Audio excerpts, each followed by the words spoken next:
today we'll be doing something a bit different. We're gonna be ranking all Arc Warden hero matchups. There's a lot of them.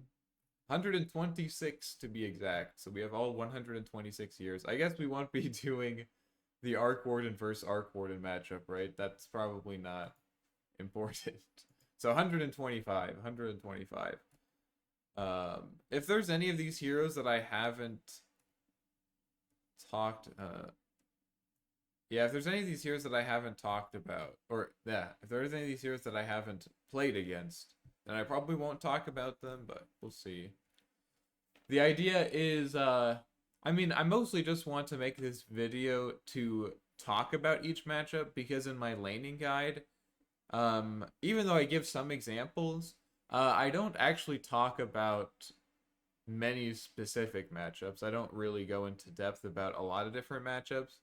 And that's partially, that is intentional. The goal of that laning guide was to develop a framework for thinking about matchups in general. Covering every single matchup in that video as well would have taken way too long. And so I was kind of hoping to give you guys a framework for developing your own methods for dealing with these matchups. There are many ways to deal with any given matchup, right? And I think a lot of the fun and most rewarding parts of Dota is when you come up with your own solutions. So I wanted to make that the priority. But I understand it's easier to do that, of course, when you have over 1,000 games on Arc Warden. When this is like your 25th time playing against Ember Spirit, it's easier to come up with these solutions for sure. So I'm going to take the time now to talk about each of the matchups. It will be structured in the form of a tier list, but I will talk about like how to actually play against them as well. I just wanted to have some way to structure it. The idea is that so we'll be ranking them in order of how strong Arc Warden is against them. So for example, if we put Anti-Mage in S tier, that means Arc Warden is very strong against Anti-Mage in the lane. So hopefully that makes sense. Is there anything else to talk about other than all these heroes? Yeah, I won't be if I've never played against the hero mid, I probably won't talk about it, but that won't be the case for many of these heroes. All right, let's get right into it, I guess.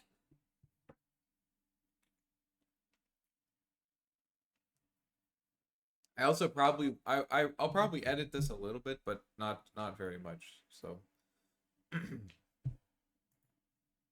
right. That's enough blabbering. Let's get on to it. So Abaddon, this matchup is actually pretty hard. It's definitely not easy because of Aphotic Shield. So Aphotic Shield is pretty annoying because it's a dispel. It's a strong dispel, which means he can very easily dispel Flux, and his ultimate is a strong dispel as well. So this guy is going to be almost impossible to kill, especially once he gets level 6 and even before then. He also can kind of just run you down if you're not careful. I think it's definitely not unplayable. It's just very hard to pressure him. I think probably the best way to play against Abaddon is to just, first of all, playing for last hitting, obviously. But you also, I think you can play to harass him a bit and try to force out Aphotic Shield defensively so that you can flex him. So against Abaddon, I would probably go stat items. Probably you don't really need Bottle because your spells are not very useful against him. But hopefully you can just get some bracers. This will help you. Bracers or Wraithband, I think either of these would be good choices. But these should help you, first of all, contest his last hitting, but also maybe increase your harassing enough so that you can force out his Aphotic Shield consistently. And in that case, then you could go for Flux. I think in this matchup, I would probably go for a skill build like 2-1-2 at level 6. That way you have the option to flux him if he does use Aphotic Shield poorly. And you can also still go to side lanes. If you don't have any points in flux, you can't really rotate to side lanes at all. But then you also want to have 1 point in magnetic field just in case he decides to man up on you. It's going to be pretty hard to force him off his creep wave. But so it's important to have magnetic field. I think this matchup is probably pretty even. So even would be about C. I guess it's not symmetric. I mean, it's symmetric here. But it's like, it's pretty even. I think it's actually a little bit Arc Warden favored just because Abaddon can't really harass you that much. And there's definitely no way that he can kill you because you can always flux him and then ult and then flux him if he dispels one instance of flux. So we'll put Abaddon at B. Maybe C. I think we'll say that D is like even. Or what? Maybe C is even. Yeah, because report, we also have the report tier. This is where like Brood will go. I might rename this to counter pick. So Abaddon is C. I think it's pretty even. Just have to deal with his dispels. That you can definitely win it though if it's mostly going to be about last hitting for sure. Alchemist. This guy is a bit weird. So his ultimate gives him a dispel, which can make him hard to kill at level 6. Where's my Alchemist? Alchemist. Yeah, so his ultimate it makes it pretty hard to kill him at level 6. If you have a support rotation, it's still doable.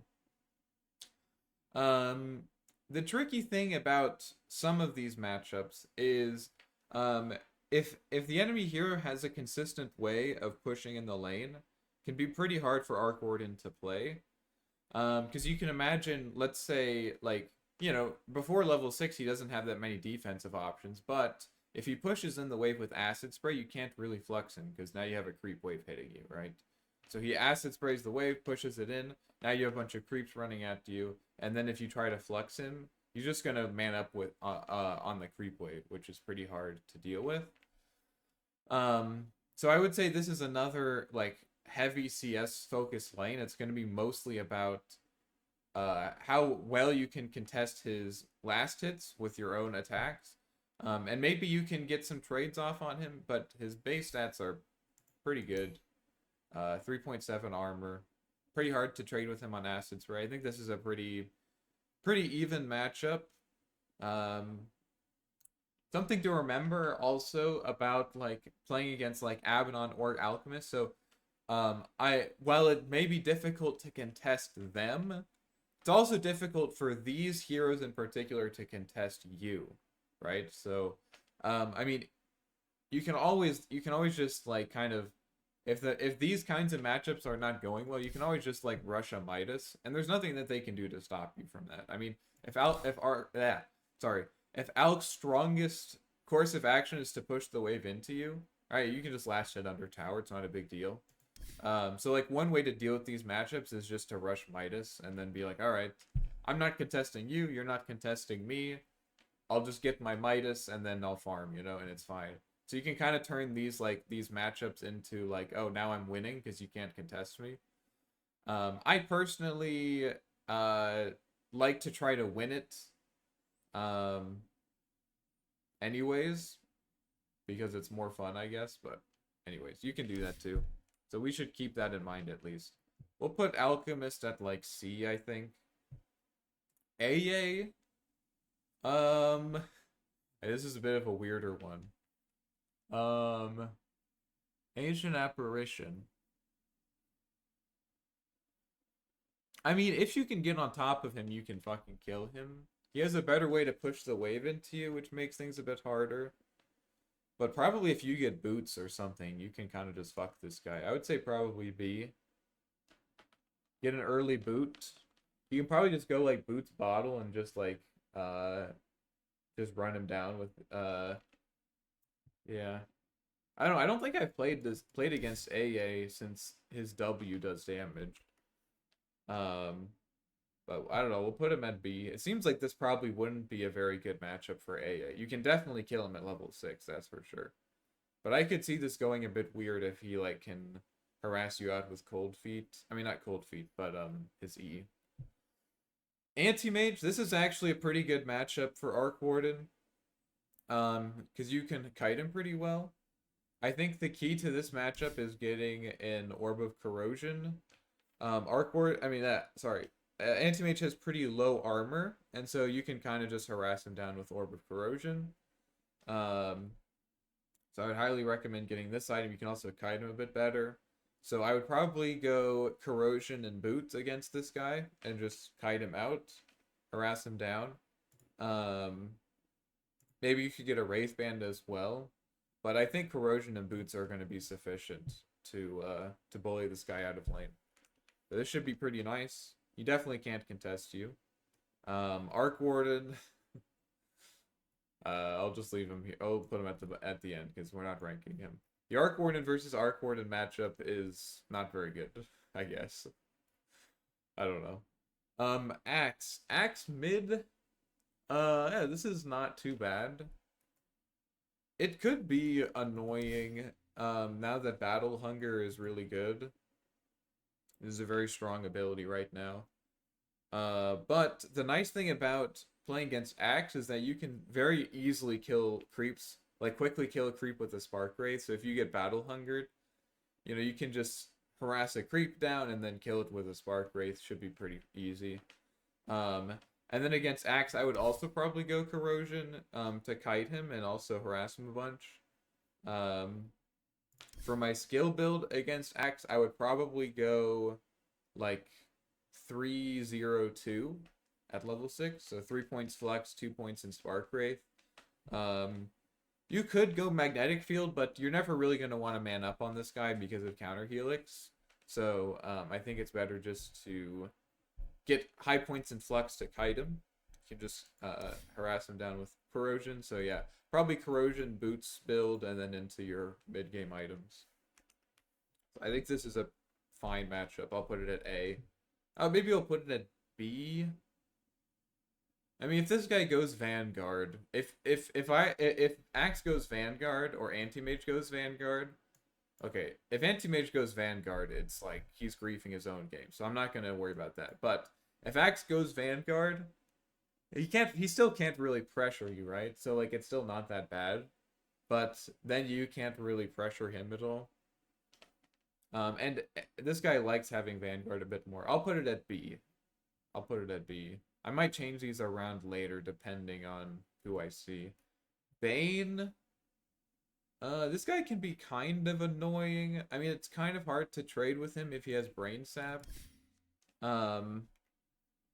Bane. Brain Sap does have a pretty short cast range, so you can sort of kite this out, but it's pretty hard to do. Yeah, he can be pretty annoying to play against, for sure. I haven't really played against this guy enough to like have a clear strategy. You can definitely kill him at 6. That's for sure. I'm trying to think what I would do against this guy, because he's probably gonna max Brain Sap, right? Does this reduce attack damage? Oh, right, Enfeeble. Oh, maybe he just like enfeebles you, right? And then you can't last hit. This could be pretty annoying, actually.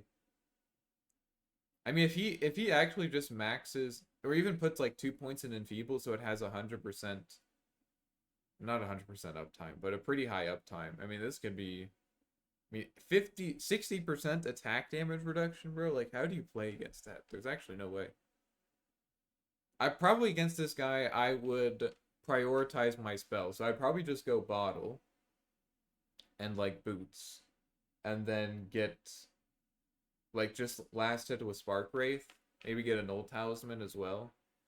This could be pretty difficult. I'll put this at C. Just because Enfeeble. I mean, he trades really well with Brain Sap. So I'd probably just play for Bottle. And Boots. And just last hit with Spark Wraith if he's enfeebling me. You can definitely kill him at level 6 though, so I would probably play for that timing, and maybe we can kite him out. I think the skill build is probably 203. Have 3 points in Spark Rate, 2 points in Flux at level 6, so that you can easily kill ranged creeps and stuff. Batrider, this matchup is... let me think. Well...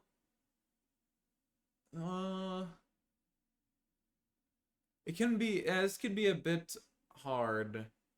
If he gets high napalm on you, and he can push the wave.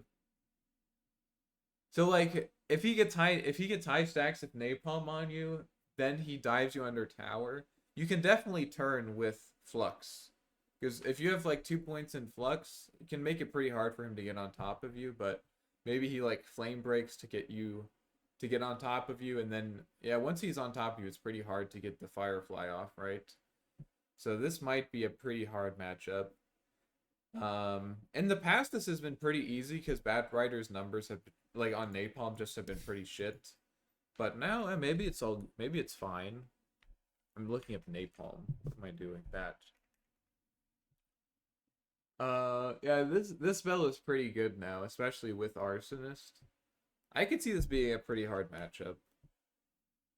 I could see this being pretty tricky, for sure. And later on, he's pretty hard to deal with, too.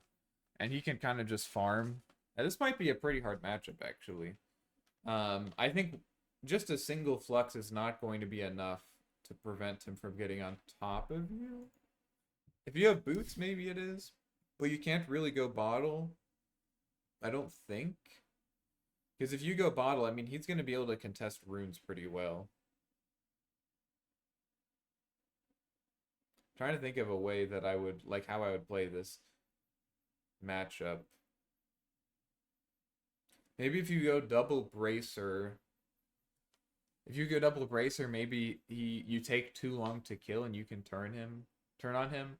But that only works if he dives you under tower, and he can dive you if there's creeps, and you don't have a way to push the wave into him.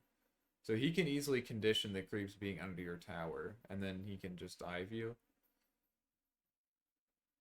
This could be pretty hard. It depends if Flux... How much does a level 2 Flux do against Batrider? Let's test. If level 2 Flux can makes you faster than him, but if you have a lot of napalm on you, Batrider. Let's say you're both level 2. I think probably his timing is 3. It doubles this. So let's say you're both level 3. So you have level 2 Flux. This is probably your skill build. And then he has 2 points in napalm. So I have 8 on me. So I'm at 250. He's at 252. He's at 252. So he is slightly faster than you. So if he puts one more napalm on you... How much did I have? I had 8. So 10. But 20 is the max. So if he gets like 10 napalm, it's pretty hard, huh? He also grants movement speed, does it? I don't think it does anymore. I think they changed that. Yeah. Yeah, but I think this is his timing. Because if you do get boots... Yeah, no, I thought it also gave movement speed this patch too, but I think they changed it a couple patches ago. If you get boots... I don't know, man. I don't think that you have any plays against this guy. And he definitely has plays against you. You can maybe kill him at level 6 if he's dumb. I would definitely still try to outplay him, but you are going to be relying on, like, on hard outplays to kill this guy. Like, he dives you with, like, without pushing the wave in or something like that. So this is a bit of a hard matchup. For sure. Beastmaster. This is hard. He has summons, so he can easily negate flux damage. You don't have a way to easily kill his summons. I mean, you can use spark rates, but his summons have pretty good magic resistance. So it's gonna be pretty hard to kill them. So this is just a hard matchup. He can easily prevent Spark Wraiths from landing on him. Maybe you can do like magnetic field stuff, but there's just, you can't kill his boar consistently. It's just not going to be good. So this guy is just hard to play against. I think if I were playing against Beast, I would probably. Now there's two ways that you can do it. You can probably, if you have good supports that can respond to, like if your support's heroes are good for responding to him going on you, then you could go like double bracer and try to tank up. But like if this guy brings any other hero to your lane, you're fucked. So I would probably just like probably get like boots and then rush my mid game items and just like, or early game items like Midas or whatever you're doing. Yeah, this guy's gonna be pretty hard to deal with. Yeah, so this is a hard matchup. This might even be F. I think this is harder than Bat. This is a really, really hard matchup, to be honest. Yeah. Bloodseeker. Now this is an interesting one because they did recently change this guy, and I think now he's a better mid laner. I still haven't played against him mid. But I do think Blood Rage. Wait, this doesn't. Wait. Changes.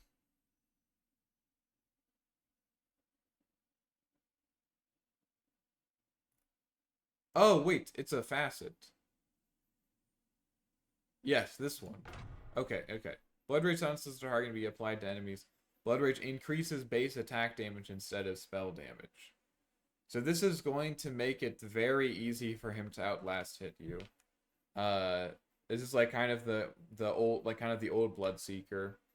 That said, you know, it's not unplayable. I mean, like, I think probably against this matchup, you don't go bottle. You just go Giga stats, like maybe Wraithband Bracer, and you just click the shit out of him or something. Maybe you could even try Orb of Corrosion. Again, I'm going to be honest, I haven't played against this patch, so it kind of depends on the numbers. I could see an Orb of Corrosion be good, reduces their health. Wait, health restoration. Okay, so that would work on his E, right? Because restoration is... Health restoration is the heals, right? Not the... Wait, what is it? Shiva's... Health restoration. Heal amplification. Oh, no, wait. So health restoration is like regen. And heal amplification. So it wouldn't work against his thirst. Right? Because this reduces health restoration. Yeah, so this doesn't work against heals. Okay, so I don't think corrosion would be good against him then. Because it won't work against his E. So you probably just go stats, try to outlast him, and click the shit out of him. And for skill build, you probably go probably like 3-1-1. You definitely want to have a point in magnetic field for when he ults you. If you have a point in magnetic field, he can't really man fight you. Because you can just give yourself evasion. I think that's probably it. You could also go 2-1-2. That would also be fine, but maybe the slow is better. Or something like that. It's not a bad matchup. I would say it's probably a bit even, maybe a little lower than even, you know? He has high attack damage. You can harass him pretty well, but he can heal off of it, so it could probably go either way. You definitely have kill potential him at level 6 though, for sure. Bounty Hunter. I haven't played against this guy in so long in the mid lane. Most people are playing this guy as a support. I think this is fine. You can click him a bunch. I'd probably go double Wraithband against this guy. And health restoration is anything that restores health. But that doesn't count as like mech. Like health restoration reduction would not be like mech heal, right? So any kind of healing even more. But it wouldn't a health restoration reduction wouldn't prevent a mech heal, right? Let's just check it really quick.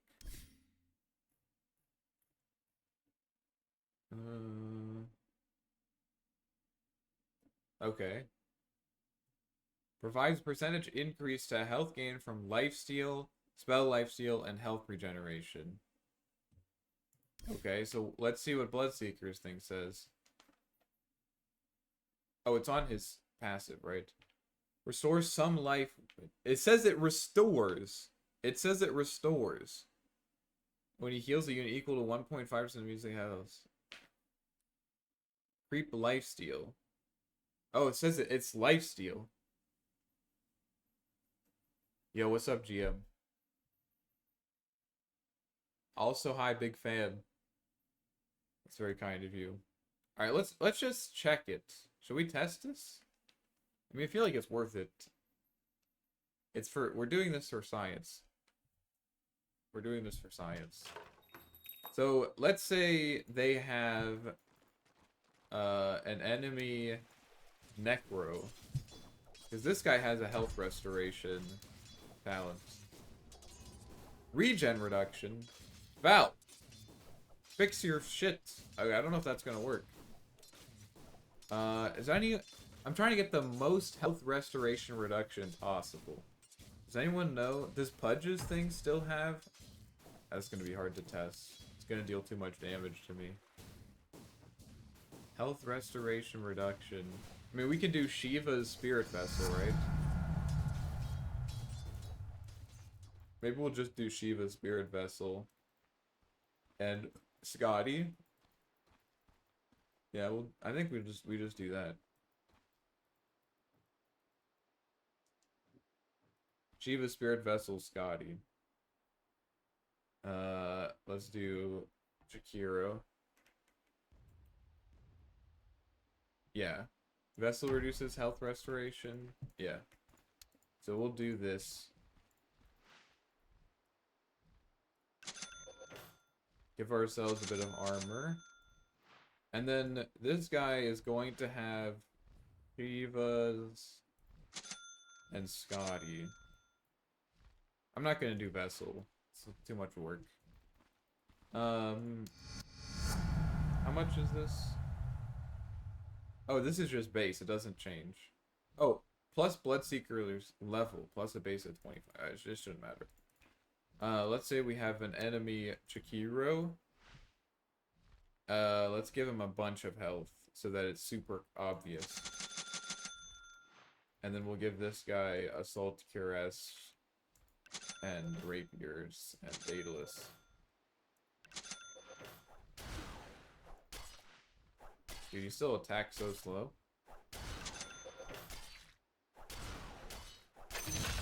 Okay, so we healed 286. Oh, I wasn't hitting him.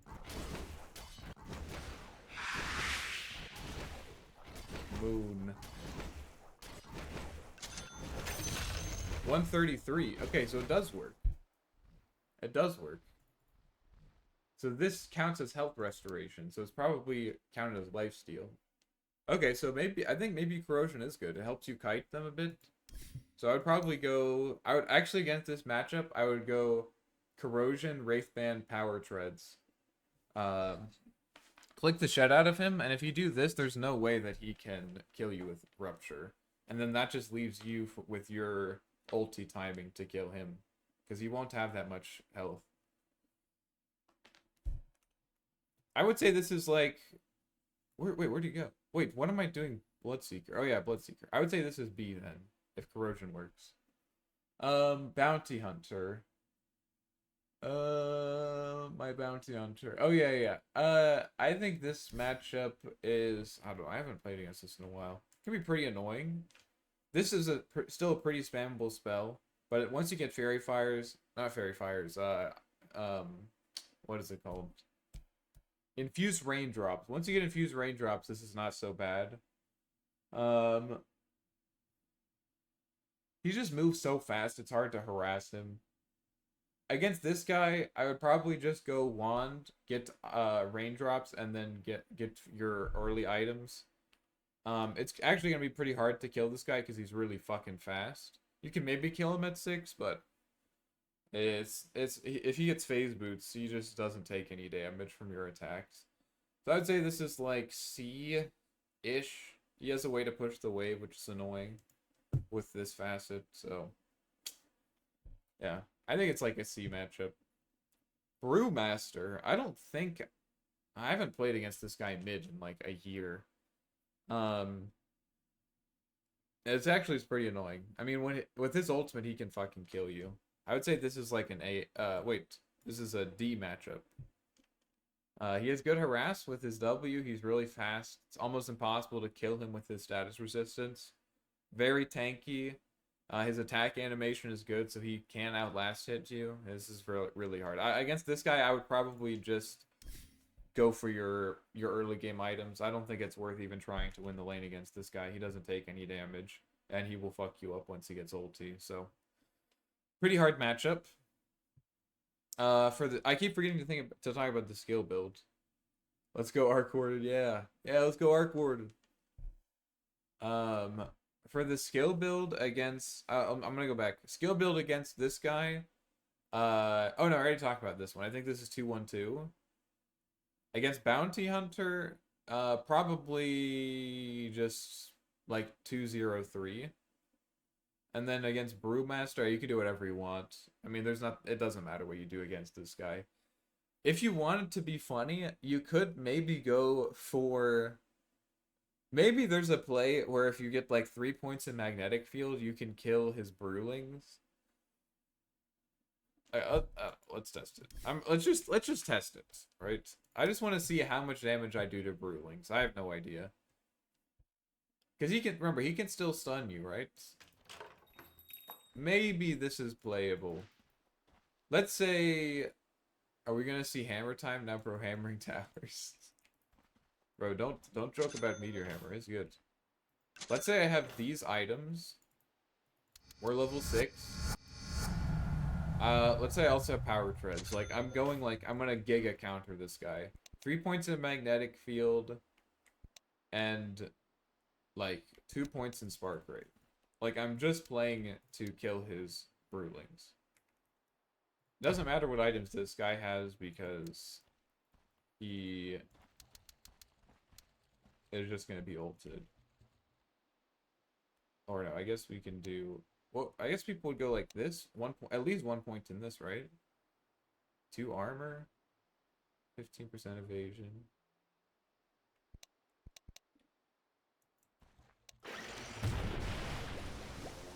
Oh, why am I taking no damage?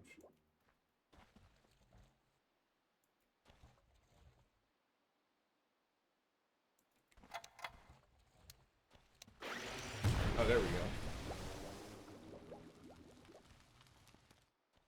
It's not that much damage, actually. It's okay, it is a lot of damage. Don't worry about it.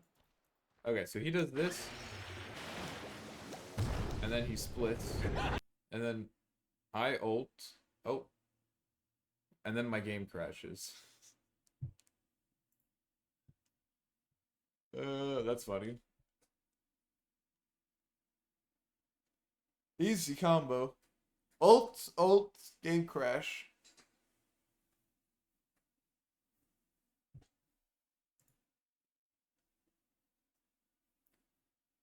The question is, do we kill him faster than he kills us? That's what we're trying to answer.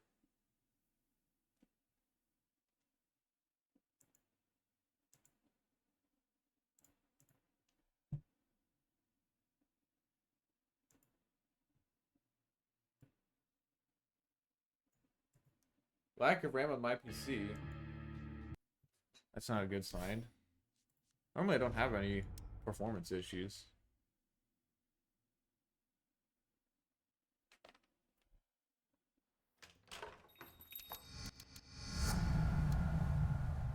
If this crashes again, we're just gonna move on. Oh, I didn't want to do that.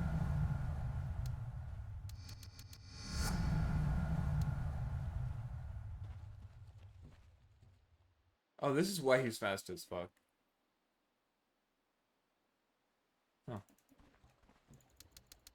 I didn't even know that was a talent, to be honest.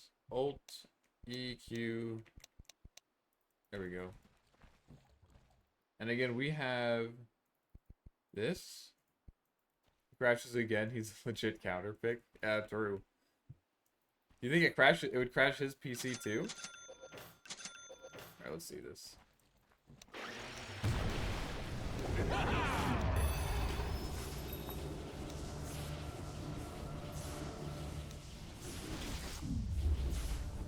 Yeah, this is not gonna work. Yeah, this is not gonna work. Alright. Yeah. It's just not gonna work, guys. Don't worry about it. Yeah, so just rush your farming items. Don't worry about it. Or whatever you're doing. Where's my thing? Oh, it's over here. Okay, Brewmaster, hard matchup. For the skill build, you can just do whatever you want. Maybe max Spark Wraith for farming. Or you can go for Flux if you want to try to kill side lanes. Bristleback. This is also actually a pretty hard matchup because, well, I mean, he can just goo you up and run you down.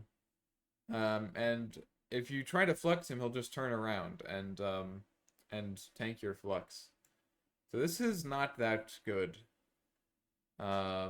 It's pretty hard matchup. You can maybe go for Wraith Bands and stuff, but again, I think he's probably just gonna push the wave in with sprays. It's just gonna be, yeah, really. He's gonna push the wave in and dive you. He's gonna have way more health than you and just fucking kill you. This is not a good matchup. He has to be pretty fucking stupid to lose this matchup, I think. Broodmother, I mean, if any of you have played against Broodmother, you know that Broodmother is just the fucking... Oh my god, bro. Broodmother is just the fucking worst. It's actually just the worst matchup, I think.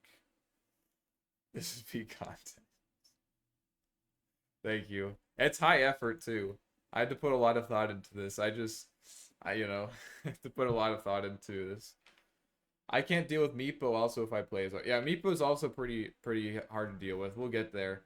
Brood is actually harder than Meepo, particularly because her webs give her phased movement speed. So this is the difference between Brood and Meepo. They both have a little bit of like their own saving graces. So Brood is easier before she gets ultimate, it's not that bad. Once she gets ulti, the lane is over, and probably the game is over too, to be honest. But Brood is before level 6 not so bad.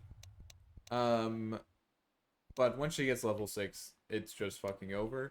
But the difference between Brood and Meepo is that Brood gets phased movement as well. Meepo doesn't get phased movement, which means that you can do stuff like this.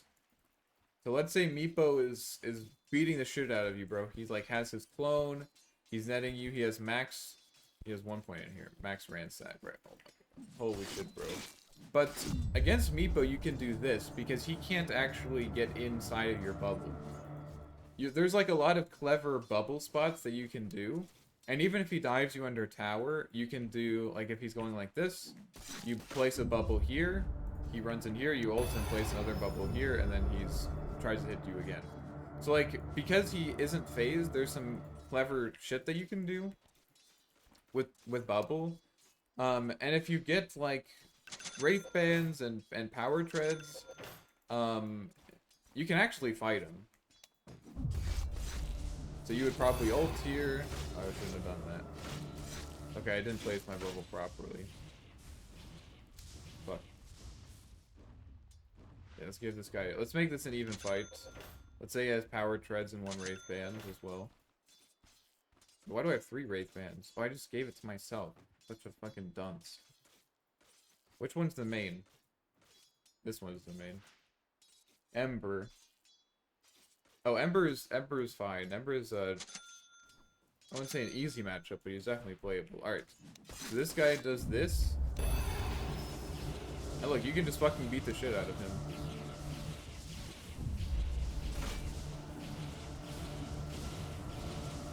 So this makes Meepo okay.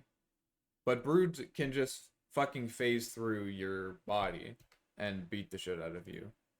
I'll quickly demonstrate that just so you guys can see it. But you can't do those clever bubble tricks because she will just literally go inside of you. So let's see. Level max. And she can just stand here. Like, she can just stand right on top of you and kill you, so. Yeah, and of course, her little spiderlings will negate flux, so you can't really flux her. And she's really fast, it's just not possible. This is one of the worst matchups. Probably the worst matchup, again, for Arc Warden. Centaur, I don't think I've ever played against Centaur mid. I would probably just go Corrosion and Bracers and just beat the shit out of him. A Centaur is not that big of a deal. Put him in B. There's no way this guy kills you. He can't get on top of you and shit, so. Against this guy, probably 2-0, maybe 3-0-2. If he buys stat items, then probably do 1-2, so that you get more auto attack damage when you go for your kill combo. Chaos Knight, this is actually a pretty hard matchup. When he gets ulti, he can dispel your flux. And also while he's ulted, he has these friends, right? So he can negate flux damage too. He definitely can kill you at level 6, and he can easily get on top of you, and his stats are really good, and his auto attack animation is really good. So this guy is really hard to deal with. This might even be F. This is actually very, very difficult.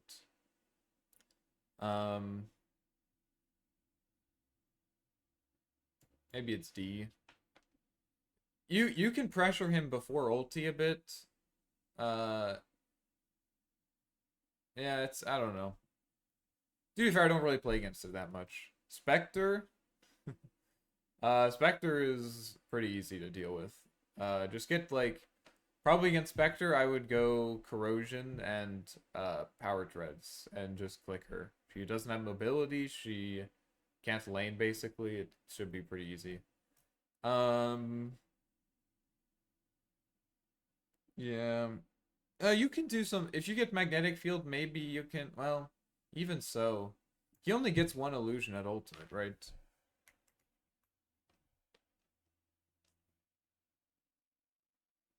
One. This is actually not that bad. Maybe I'm being a little dramatic. Can maybe do like some Meepo stuff. But he can pull you out of the bubble, right? But if he pulls you out of the bubble, no, if he pulls you out of the bubble, that means he isn't pulling you to initiate, which means you can kite him. So I'll put him at D. I think this is maybe okay. I think it's definitely CK favored though. Ricky, it's not that bad. He doesn't have a way to push in the wave, so it's fine.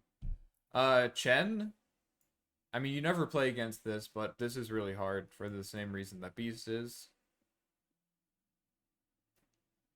He just gets a bunch of summons and can kill you, basically. You can't flex him, really, because he has friends. So, pretty hard to deal with. Maybe you can get magnetic fields, but he doesn't have to commit, but you do, so it's hard. Huskar. Let me get to them. If you're impatient, just watch the video or the VOD later. Clinks. I think this is pretty easy. This guy, I'll even put this at A.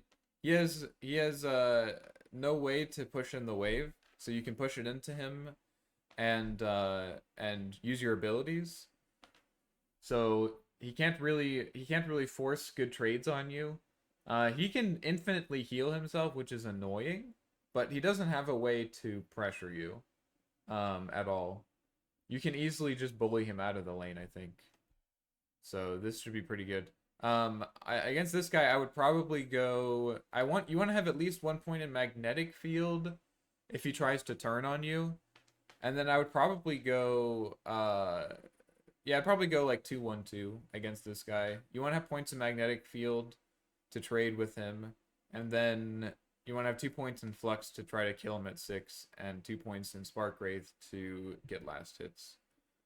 Clockwork. I mean, I don't think I've ever played against Clock mid. I think this is fine. I mean, if he gets on top of you, it's hard, but I don't think he should ever get on top of you, so I would probably go Boots first, or Bifrost, easily kite him. Should be fine. Crystal Maiden. We have so many to get through, holy shits. Crystal Maiden, I don't think I've ever played against this mid, but it'll probably be pretty easy.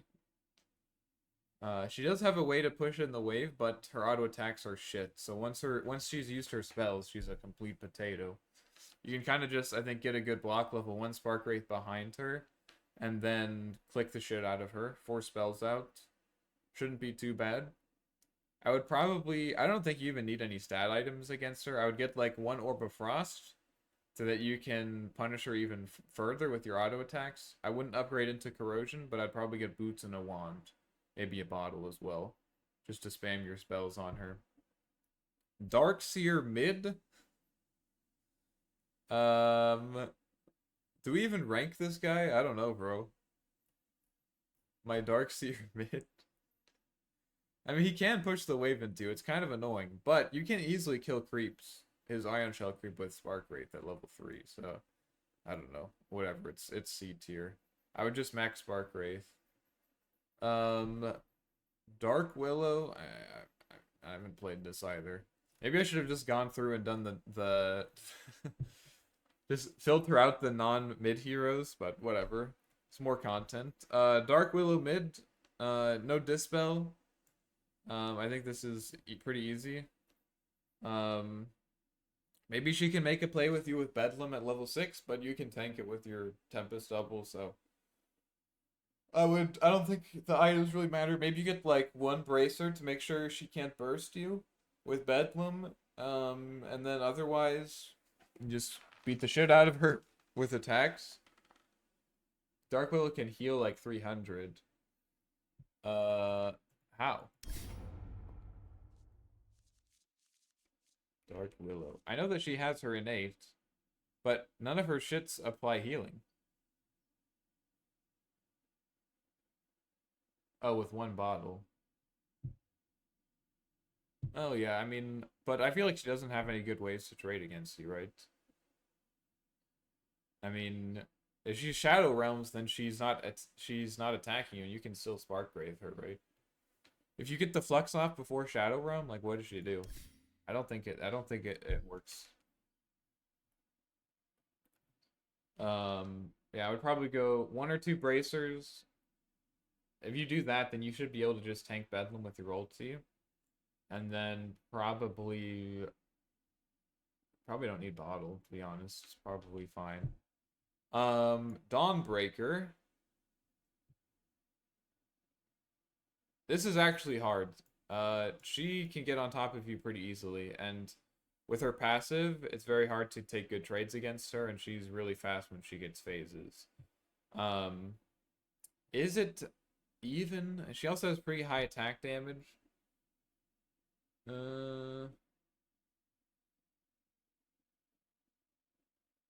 It's kind of a numbers game. It depends. I mean, if you are outlast hitting her and you can get more stat items than she does, then I can see you maybe harassing her down.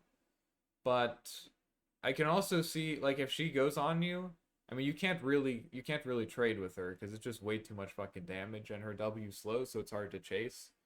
This is a hard matchup for sure. I would probably just focus on getting the ranged creep with Spark Wraiths. Play for my ulti timing. And try to harass her down, but again, it's pretty hard. She'll just go on you. This is pretty difficult. Dazzle mid.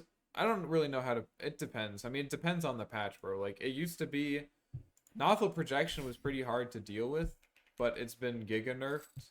So no one plays this hero mid anymore because Nothel projection doesn't do anything. So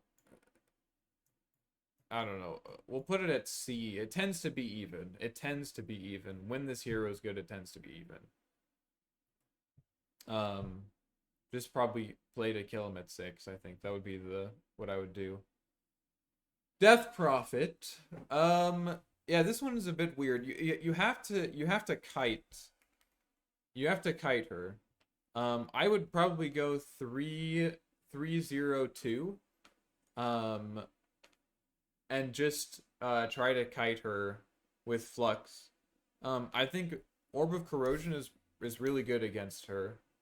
Now we making a tier list? Yeah, we're ranking the Arc Warden matchups.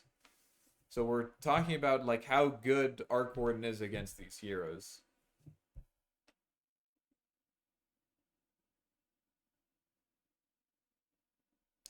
So like so far these are the heroes that Arc Warden is best against. And obviously Brood is yikes. I think against Death Prophet, you go like Boots Corrosion and you just like hit him and then run away. And you hit him and you run away. And you just like play outside of his E range. And you can I think you can kind of just harass him down like that. You have to be a bit careful. Once he gets level 6, you can just try to go for your tower. The key there is to make sure you at least kill the range creep before the wave pushes in. And then you can kill him with your ulti, because otherwise he has to play on the melee creeps. Is it the lane matchups? It's just the lane matchups, yeah. It's just the lane matchups.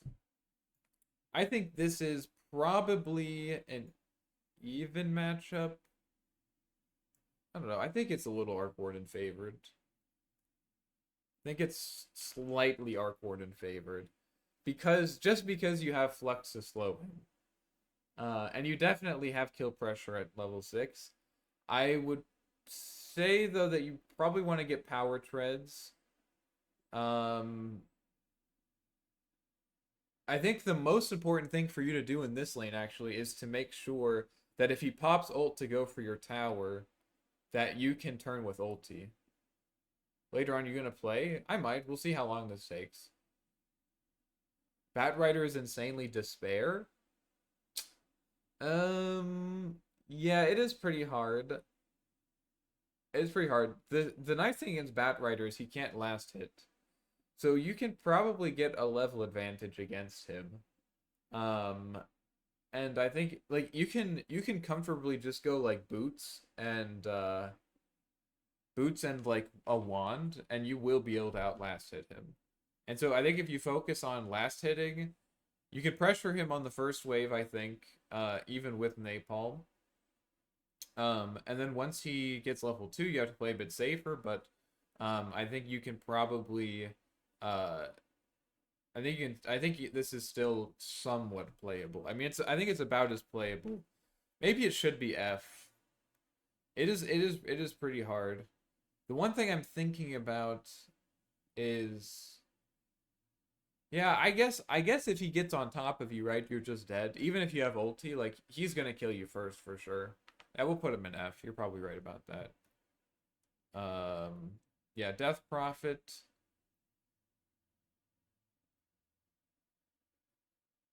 Yeah.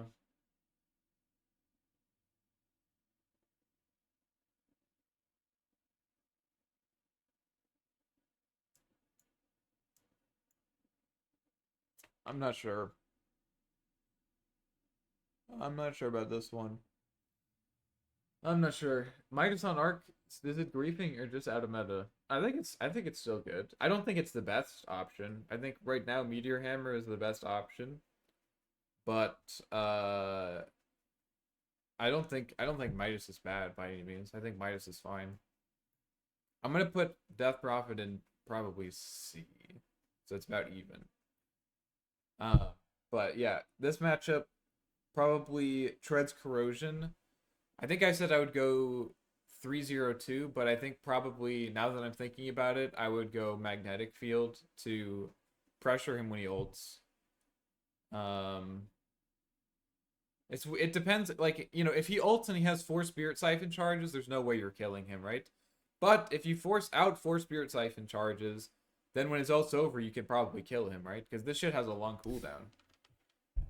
I mean, it has a 40-second cooldown. I guess he only has 3, right? That's weird. This matchup is very, very skill-based, so we'll put it in even. We'll put it in even. Disruptor mid. I mean, like, I don't know, bro. I think it's unplayable. I got crushed by Snapfire the other day, so can we do that next? Yeah, we can do Snapfire. Where's my Snapfire? This one. Yeah, the tricky thing about Snapfire is that her spells are really, really strong. I haven't played against Snap recently, and her ulti can just fucking kill you.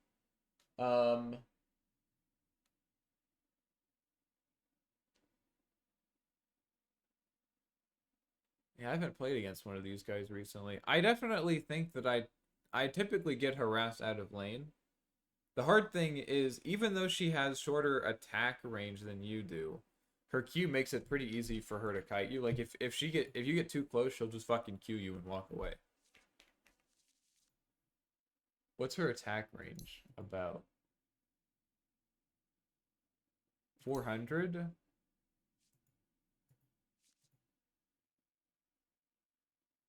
$625. Maybe this is... I think this is... That's weird, right? Okay, so here's the dynamic that makes it weird. I think... So before level 6, yeah, she has really good spells to harass you down. But the thing that makes it really hard is that she can easily push out the wave with her 2 abilities. And what she's just going to keep doing, if she knows what she's doing, is she's going to push out the wave with her 2 spells. And then if you don't immediately turn and fight her, then she's just going to ult you and you're going to fucking die. And that is very difficult to deal with. Like, what you want to do... Maybe I'm not making it clear. Let me show you. This is what I know I've talked a lot about, like, if they push out the wave. What I mean is that, like, if they push the wave into you, there's a lot of heroes that can just, like, even if you flux them, they'll just run you down anyways. And if they have the wave pushing into you, then they can do that. Snap.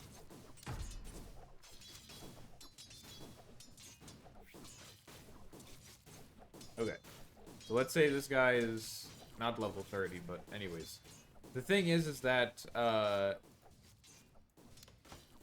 let's wait for one more wave. Get level 6. Couple bracers, whatever. This is what she's gonna do every wave. Once she gets ulti, 3. She's gonna do this. And you want, like, what you need to do now is you need to go on her, right? But now the wave's pushing into you, right? And so even if you're level 6, she's just gonna fucking hit you, and now you have these 3 creeps hitting you. Like, alright, so I can't do this. And obviously if I flux her, then she doesn't take damage because of the creeps. Okay, so let me get back. Alright, well now she ults you, you know? And now you're dead. So this is what makes the matchup pretty hard. And so it depends, it completely depends on... Excuse me. It completely depends on if you're able to get an advantage such that if she pushes in the wave, you can trade with her on the creep wave.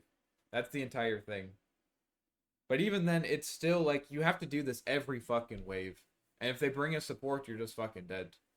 So this is definitely a hard matchup. I think there's kind of 2 ways that you can play it. You can be like a psychopath like me and try to win anyways. In that case, I would probably go double bracer into power treads, and I would still try to do that. And just trade with her when she pushes the wave in so that she can't ult me. The key is to make sure she can't get far enough away from you to ult. That's what I mean by that. But you could also just try to go for Midas and, like, play to last it with Spark Wraith. I won't lie though, this is probably D tier. This is definitely Snap favored. For skill build, I would probably go get 1 point in Magnetic Field so that we can trade on the creep wave, like I said. 2 points in Flux and 2 in Spark Wraith. That's probably the play. No bottle, though. Doom. I mean, this matchup is just a fucking meme. It's just like, I don't know, dude. This guy doesn't do anything. I mean, like, yeah, he can push in the way, but, like, he just doesn't do anything. He just farms and shit. His early levels are dog shit. So even though he has, like, a timing against you at level 6, like, he should just get bullied out of the lane. Like, his level 1 is so bad. His level 1 is actually so bad. And Arc Warden's level 1 is so good that I think this guy just gets completely bodied. He's probably just gonna go fuck off to the jungle and eat creeps or whatever, but you get a free lane for sure. Maybe he kills you at level 6, bro, but you also kill him at level 6. So it's like, it doesn't, it's just, it's, if you win the early levels, it should be fine. For my skill build, I probably go 302, just because Scorched Earth gives so much movement speed. You're gonna need 3 points in Flux to land the Spark Race at level 6. And then for this item build, I would probably go, I mean, you don't really need any stat items. You want something to make your attacks hit a bit harder. Maybe I would go get like one. I would probably go Corrosion against this guy. Slows him down when he uses his W2. It'll help you deal some more damage while you're ulting as well. And then probably just boots. So Corrosion boots.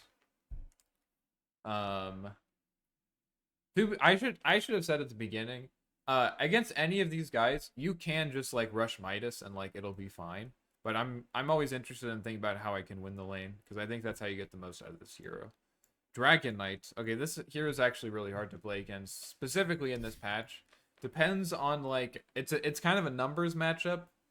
If Dragon Blood is strong, that's what it's called right now, right? Dragon Blood, yeah. This ability just makes it really hard to pressure them out of lane. Against most melee heroes, you want to just hit them a bunch to force them out, and then force them into your Spark Wraiths and deal a bunch of damage to them. Take advantage of the fact that they're not very mobile and they have to play close to the wave. But this guy can kind of just hit, like, he can just tank like 20 hits from you and he doesn't give a fuck. The one nice thing is that you can kill range creep, and with your ulti, I think that you can pressure him when he goes for your tower. And since that is such a big timing for him, it's pretty hard for him to deal with that. If you get like 2-1, well, even, yeah, I would probably go 2-1-2. You get 2-1-2, this guy goes for your tower without a range creep, bro, he's fucking dead. Would Corrosion work against DK? Again, it's a numbers thing. I think previous Corrosion, yes. Back when Corrosion put armor to 3, yes. But the tricky thing about Corrosion is it doesn't give you much attack damage, and so it's not going to help you actually last hit. And so, like, while you're saving up for Corrosion, you're not that strong. I think it could work. I think you should try it. I think next time you go against DK, you should try it and see how it feels. Me personally, it typically doesn't feel good enough. Are you really that screwed against Brood? Yes. Absolutely. I mean, before ulti, it's fine. Hello? Before ulti, it's fine. But once she gets ulti, the lane's over. And I know that I only want to talk about laning matchups because I know that's like, if we start talking about the whole game, it's gonna get very long and complicated. But the other thing against Brood is that once she gets ulti, not only is the lane over, but probably the game is over, because you cannot contest her at all. Meepo's a bit different, because you can eventually get like Power Treads, Maelstrom, BKB, and since Meepo isn't as fast as Brood is, and like Brood can just easily escape, she's not very high commitment. The game is basically over. It's very, very, like, Brood has to be a fucking moron to lose to you. And I have won to Brood before. I've done it before. You can find the VOD, but it's just you have to be they have to be a complete fucking idiot for it to happen. All right, let's say this guy has a bracer and like power treads or something. Not power treads at this point. He probably just has like 2 bracers. This is pretty standard, I think. Or maybe a wand instead. No.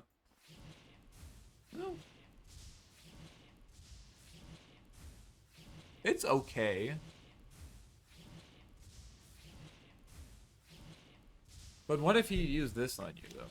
You know? I mean, it's still something. And it's reducing his regen. So he's at 6.8 right now. Normally he's at 8.1.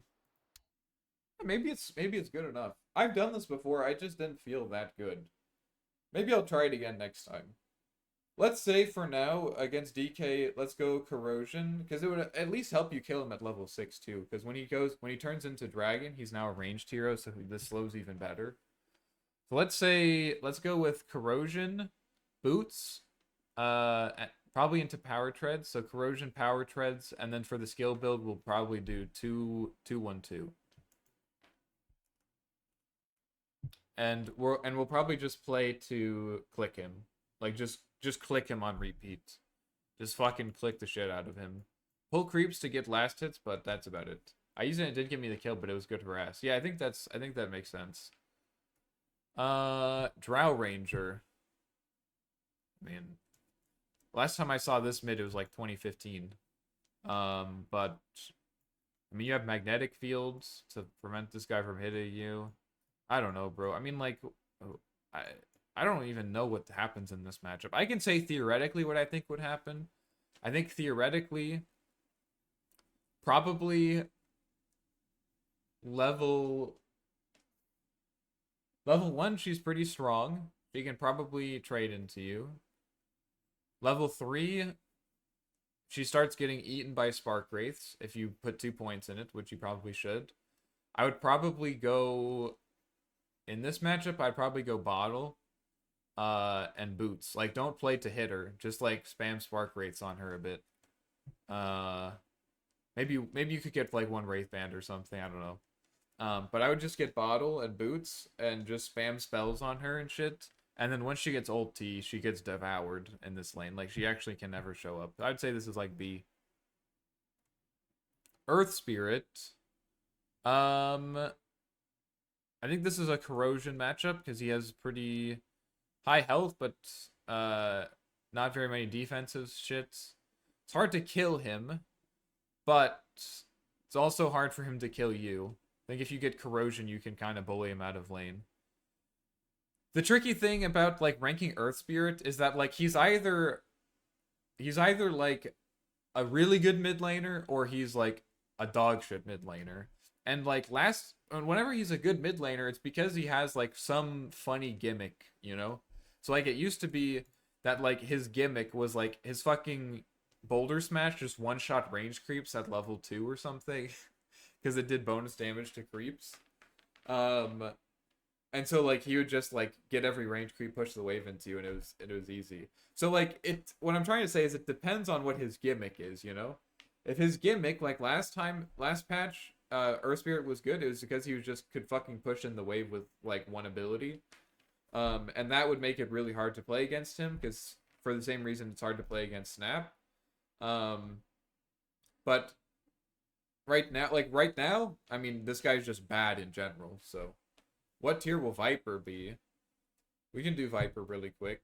Viper, it's actually not that bad of a matchup. I would say it's like C tier. I think if you get Corrosion against this guy, he's super slow and he has low armor. Like you can actually win trades against him.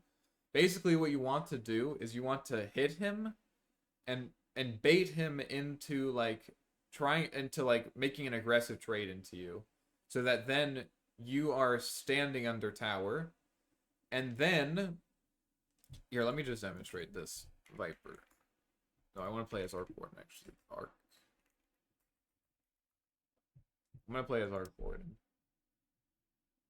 I think this matchup is actually Arc Warden favored. Viper.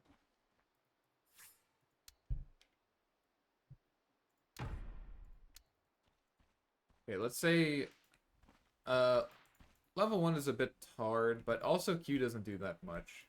Just focus on last hitting. I think once you get level, so you get this at this level, and then you get this, and then you get Q, and then you get a second point in Q, and then you get, well,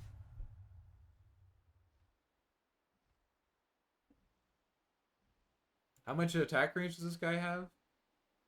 Can we outrange him? Does attack range not show up here? Oh, attack range, 575. We're at 625, so we can't outrange him. Probably actually...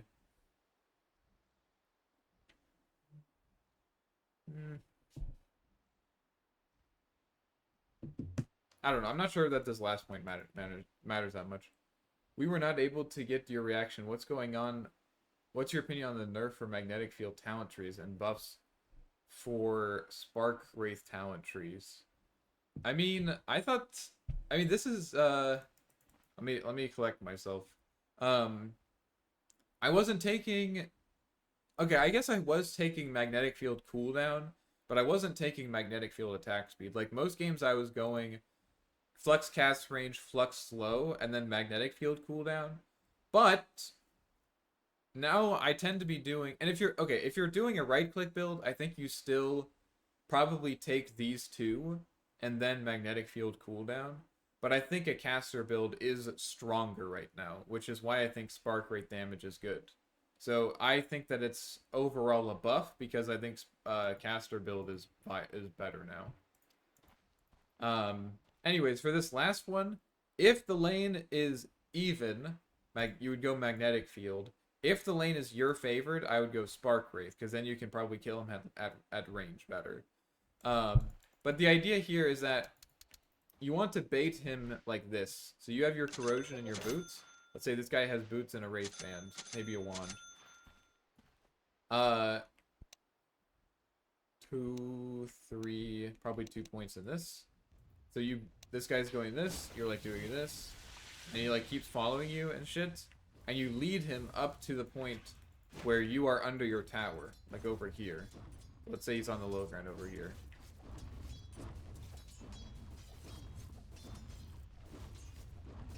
And all you have to do is you just need to bait him up to the point where you can use your magnetic field under your tower so that he can't get inside of it. And then at that point he has to leave, right? So you flux him, and then you just hit him while he's escaping. And if you just trade like this, where you just hit him until he chases you chases you to your tower, it's like, oh my gosh. Oh, he can't hit me because he doesn't have vision of me. Fuck.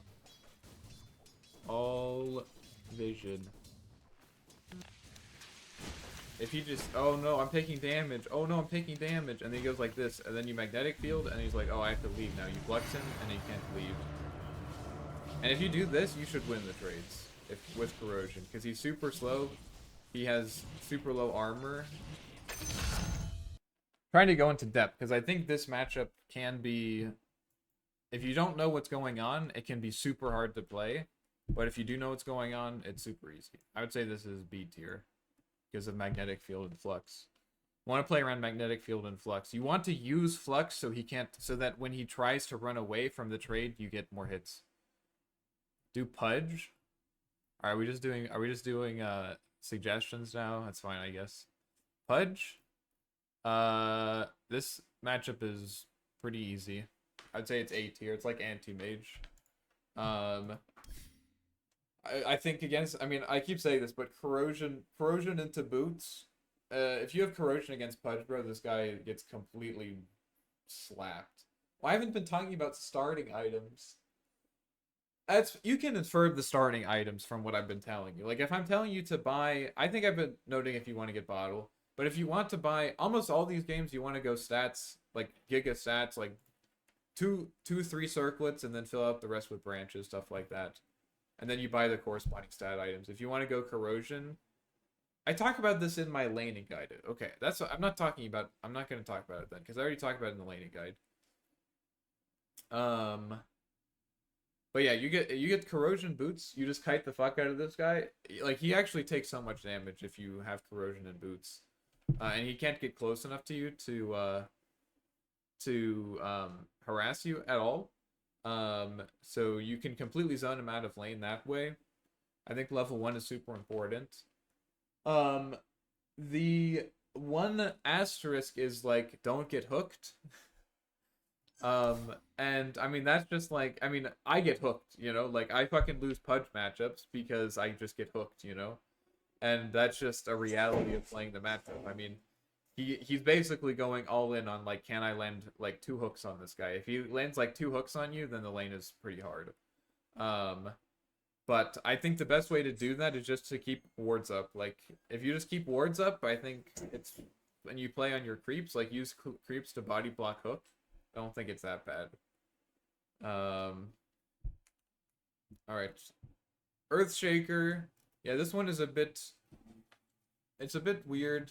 Just because he can, even though he can't really harass you, he can still just deny everything. I would go Corrosion against this guy as well to harass him. You basically just want to play... You won't be able to outlast him because of Enchant Totem, but you can get Corrosion and boots and force him out of lane so he can't even walk up to Totem. So that's what I would do against this guy. First wave is very important because he's very weak on the first wave. You just want to, like, basically get a good block and try to expend all of your mana to get this guy as low as possible and prevent him from getting his bottle before the 2-minute mark. ET, I don't think I've ever played mid against this guy. It seems like this would be a pretty easy matchup, even though he's fast. You can probably kill him at level 6.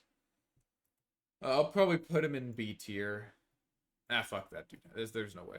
Ember Spirit. This is, I'm gonna say, is B matchup. Like, before level 5? Before level 5, like, once he gets 3 points in Sleight, he's just going to draw aggro and then Sleight. And then he can play on the creeps. Nowadays, Ember Spirits are specifically annoying because they tend to just buy a bunch of, like, stat items. Because they will get Mage Slayer and they want to play around them anyways. But I think this matchup is still pretty easy. Before he has many points in Sleight, you just want to punish him for using it. So, I mean, you just do the classic block the creeps onto your high ground on the first wave, Spark Wraith behind him. And then you beat the shit out of him. Make sure you kill the range creep.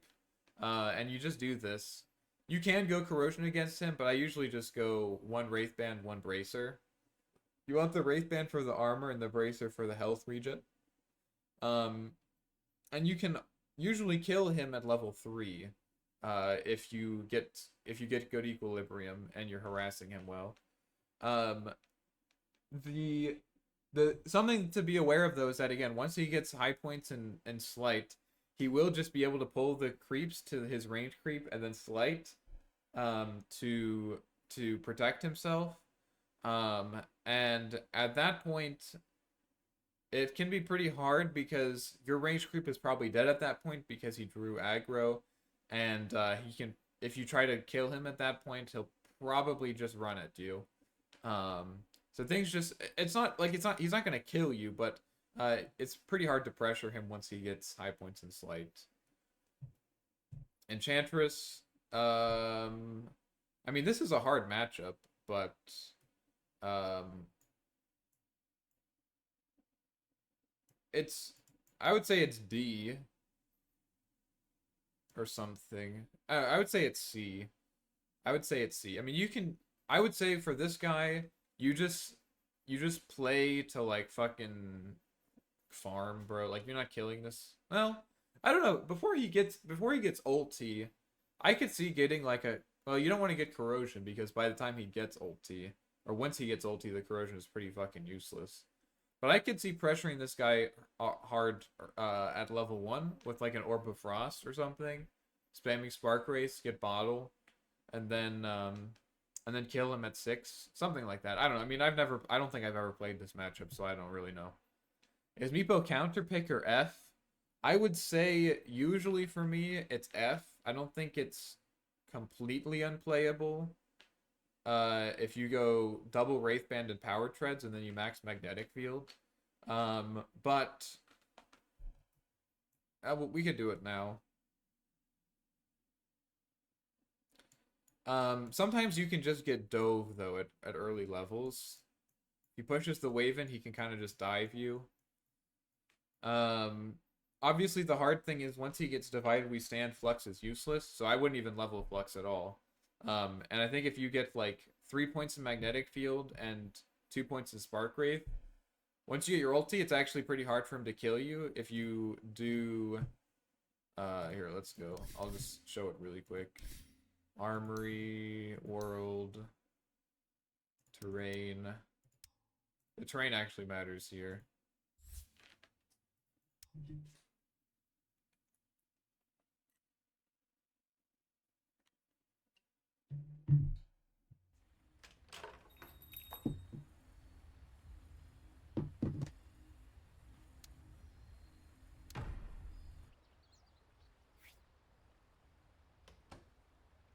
I didn't pick my Arc Warden. And then Meepo. So basically, ideally what you want is to bait him, like here. Something like this. He goes on you, and then you can magnetic field the low ground like this. He can't hit you. This is what you want to, what you want to happen ideally. If he starts going in, you just run here. But also, sometimes they won't let you do that. And so, instead, if they just net you like this. Oh, he doesn't have points in net. Okay, so he just nets you like this. What you want to do is magnetic field here. He runs behind you, you ult, magnetic field behind you like this. And then like this. This is what you want to do. You bait him with net, and then you use your stat items to beat the shit out of him. And you need to have you want to practice those magnetic fields, so you have like the Venn diagram shit. That's like the goal. Enigma. This is actually a hard matchup because of Eidolons. It's obviously Flux doesn't really work because of Eidolons. You don't have a consistent way to kill them. And he's gonna outlast it you. This is probably about D. He doesn't really have kill potential on you, which makes him a bit nicer than these other guys. But I would just play to farm here. I would just... If you have kill potential in side lanes, you can level Flux. Otherwise, I would probably just get Magnetic Field and Spark Wraith for farming. And then for items, yeah, you just rush farming items like Midas or whatever. Faceless Void. This is easy matchup. Probably get Corrosion and Boots. Beat the shit out of him. I would max Flux because I would go like 3-3-0-2 to make it hard for him to dodge the damage. But yeah, I think level 1 it's very, very easy. You just Spark Wraith behind him and hit him. Grimstroke. I haven't played against this guy in a while. It is annoying. He can kind of push the wave into you with his Q, but he has no way to trade with you. Like, he's just gonna be harassing you with Q. So once he uses his Q, I think you can force some pretty easy trades because his attack range is pretty short. Against this guy, I would probably get Bottle, because you're gonna need the health.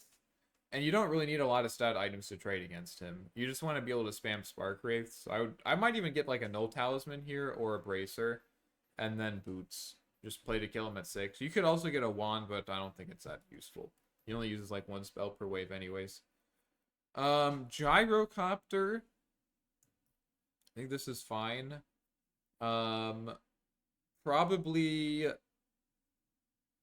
I guess if they're going Gyro mid, they're probably maxing... the Q, right? So you just need to make sure he doesn't get on top of you before you have ulti. And he doesn't have a way to push in the wave, so this should be pretty easy. Probably just double bracer. If you get double bracer, there's no way he can ever man up on you.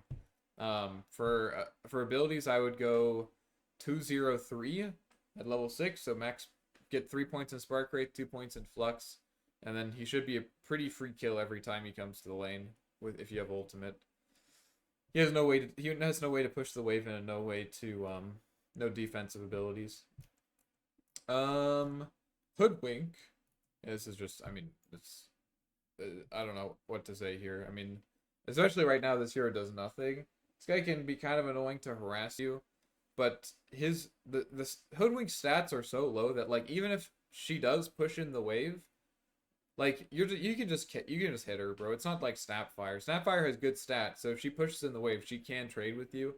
Hoodwink can't trade with you, bro. Like this guy has no armor, no health, very little attack damage. I would probably just go double bracer and then just fucking hit her. Doesn't really matter what she does. Huskar. Alright, this is an interesting one.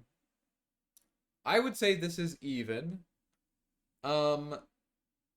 I would do the same thing. You want to do the same thing as you do against Viper. You bait them to your tower, magnetic field, and then flux them as they walk away.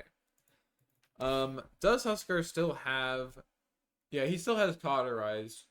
I think this makes the matchup way harder because you can't flex him as he's walking away, or he'll just Cauterize himself. The problem is Cauterize for the rest of the game is ass. Like, you want to have Incendiary after the laning stage. So if he gets Cauterized for the lane, then the standards for winning the lane are lower. I think you can still go, like, Corrosion and Boots against this guy and do the same thing that you do against Viper, where you're just hitting him and kiting him because of his attack range. And then you still want to get high points in Magnetic Field. Probably, like... it's an interesting idea. You might even skip... No, you don't want to skip Spark Wraith. That would be fucking stupid. Probably like 1-3-1 or 2-2-2-1, something like that. You want at least 2 points to Magnetic Field. You probably don't need 3. Probably just 2 points to Magnetic Field. But you need the Flux so that they don't run away from you when you Magnetic Field. Otherwise, they will win that trade. The key against Huskar, though, is his ultimate. His ultimate can be pretty hard to deal with, specifically if he has Inner Fire. The reason is that Inner Fire can push you out of bubble, and so you can imagine a situation like this. Huskar. This is if the Huskar is good, this is what they'll do. Ult. So he ults you Magnetic Field. Like we said this, right? Stop hitting me, bro. Okay, so he ults you. You Magnetic Field. He does this. So then he can walk inside. And then you Magnetic Field again. This is like how the thing should work. You should never start on this guy. You always have to wait for him to go on you first. But I think if you have like again, Corrosion, this, probably maybe even Treads or something like that, or Bracer, one of these options. Maybe you don't go Treads. Depends if you want Treads afterwards. Let's say you do this. This guy has 2 Bracers and Boots. I think this is pretty fair. Maybe, okay, he's missing a little bit. So let's say this guy also has, like, I don't know, a stick. I think this is pretty fair net worth. So you're hitting him. Oh no, Arcwarden's hitting me. Arcwarden's hitting me. This Corrosion's doing a lot. He jumps you. You Magnetic Field. Flux, Spark Wraith. He uses his Q. You ult. And then put another one down here. So he's still hitting you. And then you put your Tempest double one down. And then you kill him. Something like this. But before ulti, you could just kite him normally, and that's how you would want to do it. Invoker. I think I wanted to have an Invoker. I had an Invoker example because it is a very important one. Let's be honest, guys. Most of these, it looks like Arc Warden is really bad because like there aren't, or not really bad, but not that good because there's like a lot of heroes that he's not that good against. But look at these heroes, guys. It's Abaddon, Bane, Bounty Hunter, like all of these heroes that Arc Warden is bad is like okay or bad against. Like no one plays Dawnbreaker mid, you know? So like the really important ones are like Invoker, for example. And this one is probably even. I would say this is an even matchup. And there are... Is it even? Do I want to say it's even? I would say it's actually Arc Warden favored. Right now, at least it's Arc Warden favored. While Arc Warden is universal, I think this matchup is Arc Warden favored. Because, like, there's kind of two things that Invoker can play for. Well, first of all, if he goes for Wex build, the lane's over because you can just hit him. Like, there's literally nothing you can do, or nothing he can do. You just hit him, you get 2 mangoes, and then once you get ulti, you just fucking kill him because he doesn't have Forward Spirit. If he goes Exort build, then he can play for a Meteor timing. Last patch, this was particularly scary because Meteor did a lot of damage since it had a lot of AoE. But if you get 2 bracers, there's no way this guy ever fucking kills you with Meteor. And you also deal a shit ton of damage because you're universal. And so, like, you can kind of just trade with him and bully him out of lane. You can even kill him, even if he does go for the Exort build, by using Spark Wraith. So against Invoker, you want to go 2-1... I don't even know. Sometimes I go Magnetic Field against him, but I don't think it's that good. I think you probably do 2-0-3. Either 2-1-2 or 2-0-3. But this is basically what you want to do. So what you're afraid that Invoker is going to use his Forge Spirit to escape your Flux. So you just want to force it out. And the way that you do that, let me get the creeps on the high ground here. Okay, so this is good. So you put, this is what you do. Spark Wraith behind him. He doesn't want to walk into it, so he Forge Spirits. Sends the Forge Spirit into it. You're hitting him. You put another Spark Wraith here. He tanks it again. And then you keep hitting him. He runs back. You put another Spark Wraith here. It kills the Forge Spirit. And then you flux him, and now he doesn't have a Forge Spirit. And then you kill him. So you kill the Forge Spirit with the Spark Wraith, which is especially why you want to have 3 points in Spark Wraith. Because he's probably going to have 2-0-3. So this guy should die in like 2 Spark Wraiths, I think. Yeah. If you have 3 points in this, it dies in 2 Spark Wraiths. You've expended 160 mana, so you're fine. Now this guy doesn't have a Forge Spirit, and you can just kill him. So you have to force the Forge Spirit out with Spark Wraith, and then kill it, and then you can kill him. And like once you realize that, the matchup is like very, very simple. In my opinion, I think once I thought the matchup was impossible until I realized like, oh wait, level 3 Spark Wraith can fucking kill Forge Spirit in 2 hits. Okay, it's over. You kill it in 8 seconds. Like, what is he gonna do?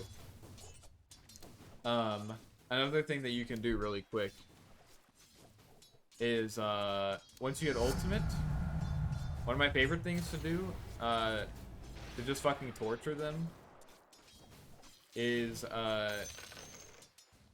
you can also just like pre-ult. And what I mean by that is you do this and then you ult and then you do this again. And then this guy is going to summon his Forge Spirit. And he's probably going to keep playing on the wave. And then you kill the Forge Spirit with your Tempest double, so you can kill it really quick, and then you do it. So you do the whole thing, but you just ult beforehand.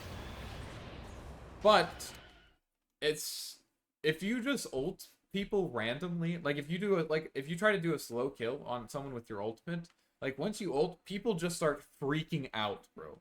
Like they just start like having a panic attack because like, oh my god, he's gonna kill me, and then you just like start throwing out spark wraiths, and they just like I'm trust me, bro. Just like against Invoker, get the creep wave on your high ground, and then just like ult, bro, and you just flux him, and then let him use his Forge Spirit. You double spark wraith him. You kill the Forge Spirit if he tanks it properly, and then you can flux him again because he's still slowed. Like he's still slowed from the spark wraith.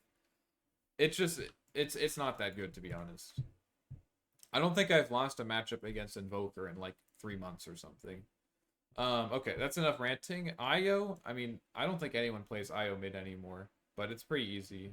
He can push out the wave, but he has no way to trade against you. I would just probably go bottle against this guy. And, maybe like a bracer or something. I don't know. It doesn't really matter. For skill build 302, easy. Can easily kill him at level 6.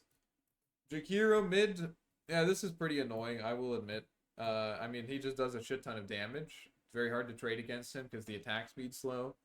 I would say against Jakiro, just go for your mid-game items. Like, don't even worry about winning lane against this guy. It's not really possible. You can try to kill him at level 6 with a support, and I think that's what you should play for. But you won't be able to trade with this guy. You just need to try to get as much as you can out of the lane, and then kill him at level 6 with, like, a support or something. But just don't let it slow down your timings that much. Juggernaut mid. This is actually pretty hard. He can push the wave out with his Q and then Omni Slash you. But I don't think I have a note to make a I have a note to make a little guide about this shit. But for those of you who are not familiar, there is a little bit of technology that you can use against Juggernaut when he ults you. So when he Omni Slashes you, it's actually not completely random where he will hit you. You can see here that he always hits you. So like it depends on where he casts it. So if he casts it here, like from this way, he's only going to hit you like here, and he'll hit you here. He's never going to hit you on either of these two sides, right? So he just keeps hitting me back and forth. Like he jumps forward, backwards, forward, backwards, forward, backwards. So he's never going to hit you from one of these sides. Okay, so why is that important? Well, if he Omni Slashes you, let's say he's chasing you like this, right? And he Omni Slashes you, you can place a magnetic field so that he actually can't hit you. Or he'll miss most of the attacks at least. So if you place the magnetic field perfectly, depending on his cast point, he won't be able to hit you with Omni Slash. But you need to stand still, obviously. So this guy chases you down, he ults you, and you just want to place it like this. Okay, see, I messed it up there. It's not that easy. I placed it too far away from me. So it takes a little bit of practice. So there we go. Now, if you want to be safe, you could also just do this one, and you'll always at least dodge one, so you'll only get hit by half of them. But if you can do this consistently, this matchup is over. You can go Corrosion against him. If you want, you can go Wraith Bands. But you can zone this guy out of lane. His only play is to Omni Slash you. If you get 1 point Magnetic Field, you practice that tech a bit, should be fine. He takes a shit ton of damage from Spark Wraith. I would probably, against Juggernaut, I would go probably 2-0-2 at level 6. Because once he uses Spin... Yeah, against Jug, you want to go 2-0-2, and you always want to try to push out the wave into him to force him to use Spin to push the wave into you, so that's the only time that he could Omni Slash you is if he pushes the wave into you, which means that Spin would be on cooldown after the Omni Slash, and then you could kill him then. So yeah, against Jug, push out the wave, learn the tech. Force him to spin to push the wave in. and then just get stat items to click him and harass him a bit. KotL, this is just a farming matchup. You can't trade against this guy. He's just blast the wave. You can kill him at level 6, but he's really fast, so it's kind of hard. So against KotL, I would just go farming items, or whatever your mid-game items are. I mean, I wouldn't play to win this lane. You're just going to push the wave under tower, and then you can kill him at level 6. You might want to get, like, boots or something, and raindrops. That would probably be the only 2 items. Kez, I mean, this hero changes, like, every other day. I would say against Kez, I've only played it, like, once. He does have a Dispel, so it's kind of hard to kill him, but they did recently make it so that his parries don't deal as much damage, which is what made this matchup really hard, was the parry damage. So, I don't know, I haven't played against it recently, since they changed that. I can say that when they did have that, this matchup was really hard. Like, this was probably a D. He can kind of just go on you. Parry damage is back, but it's not as good as it used to be, I think, at early levels. It's better later, but not as good early.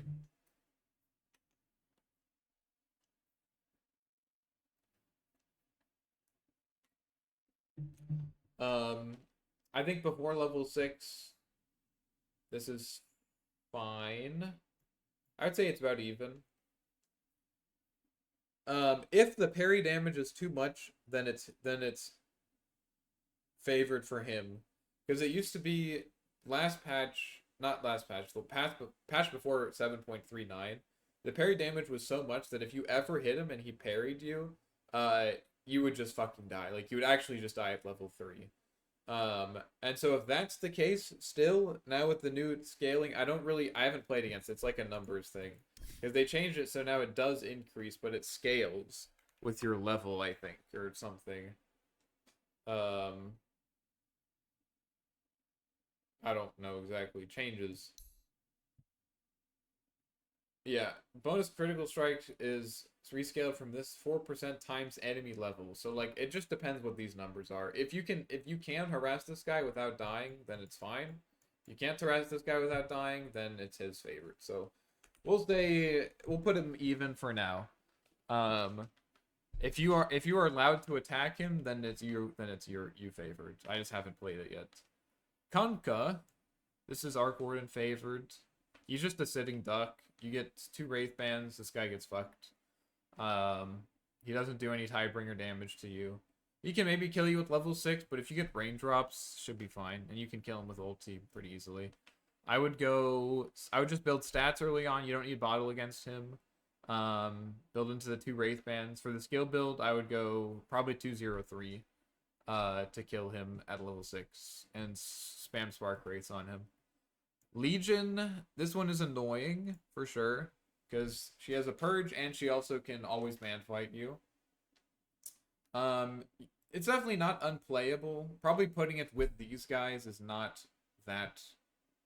Wait, did I say D? This should be B. Putting with these guys is not super fair. It's definitely.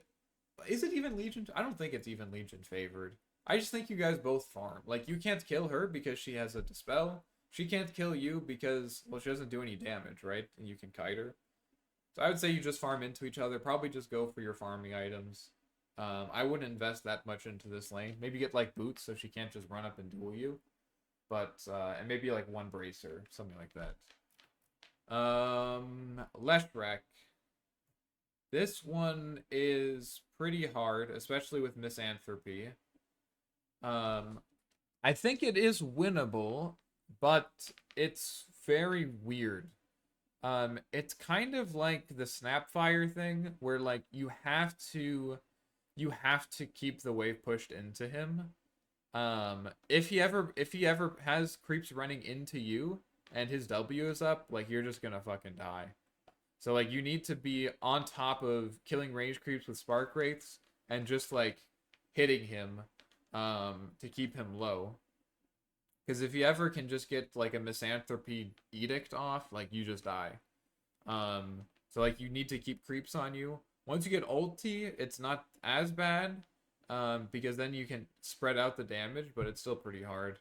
I would say probably against this guy, I would recommend that you just forget about the lane and just go for your early game items. But what I typically do is I do build double bracer and try to outlast him to get a level advantage and kill him at level 6. Lich. I don't think I've ever played against Lich mid, but it seems like this would probably be Arc Warden favored. I would probably just go bottle against him, kind of like against Crystal Maiden, I guess. And, I mean, he can't trade with you, right? So, like, whatever. Get raindrops. Lifestealer mid, never played against this. I mean, he has rage. It's probably like a Legion thing, right? Where, like, if he... Like, he won't be able to kill you, but you can't kill him, so you just farm into each other. Lena, this one is pretty hard. She just does way too much damage. She can always push the wave into you. You can't kill her at 6, so, you know, it's okay. But she definitely has the advantage here. I'd probably get wand and raindrops and, like, boots, and that's it. But, like, you won't be able to trade into her ever, so. For the skill build, I'd probably go to maybe 302, so that you can flex her at range and try to kill her with ulti. You don't want to get too close. If you only have 2 points in flux, then she should be able to get LSA off while you're flexing her. Lion mid. This guy gets fucked. He can do his Q and shit, but he can't trade with you, and his attack range is super short. So if you get the creep equilibrium on your high ground, he just loses. And Spark Wraith behind him, zone him off the creeps, just hit him. Just make sure that when he's draining your mana, you just hit him. Like, you don't give a fuck, bro. Like, you're a universal hero. Like, if he wants to drain all of your mana and you get like 5 hits off on him, he loses that trade 100%. Oh, Lone Druid. Yeah, this is rough. This is definitely an F tier. I mean, the same reason as these other 4, not bad, but he has a summon, so Flux, it's hard to get Flux off. I would say you can definitely get like 2 points in Magnetic Field and then like 2 points in Flux and play to kill his hero. You can go Corrosion and try to kill his bear, but it just doesn't really seem like it's worth it. I think Wraithbands are probably better option to kill the bear, but even then, the bear is just way too fucking tanky, man. Like, that shit just doesn't die. I would probably... I'm gonna do the same thing I did against when I was talking about Lesh. Against Lone Druid, I would recommend that you just go for, like, get boots and then play for your early game items. But when I'm playing against Lone Druid, I usually go for Corrosion and a Wraithband and then into Power Treads. Because I think if you have some nice bubble placements, you can, like, he's going to try to dive you under tower, and if you do nice bubbles, you can actually kill him. If you flex the main hero and just go for that one. But make sure you go for the main hero, don't go for the bear if he dives you. Luna mid. I mean, this guy doesn't pressure you. He's gonna dive you at level 6. I mean, this is probably A. I would just go bottle. Maybe 1 Wraithband, so he can't trade against you. And then, Spark Wraith him. Spark Wraith the shit out of him. Lycan, this is gonna be F tier. Same reason. I mean, he's a summon hero, right? Any summon hero is gonna be rough, just because that's how Arc Warden works. Can't land Spark Wraiths, can't flux them. But yeah, Lycan's pretty hard. I would probably go double Wraithband into Power Treads. Try to outlast hit him and just outplay him that way. But I would recommend that you... I don't know, I would probably recommend that you do that. I mean, there are some of these heroes that, like, who was it?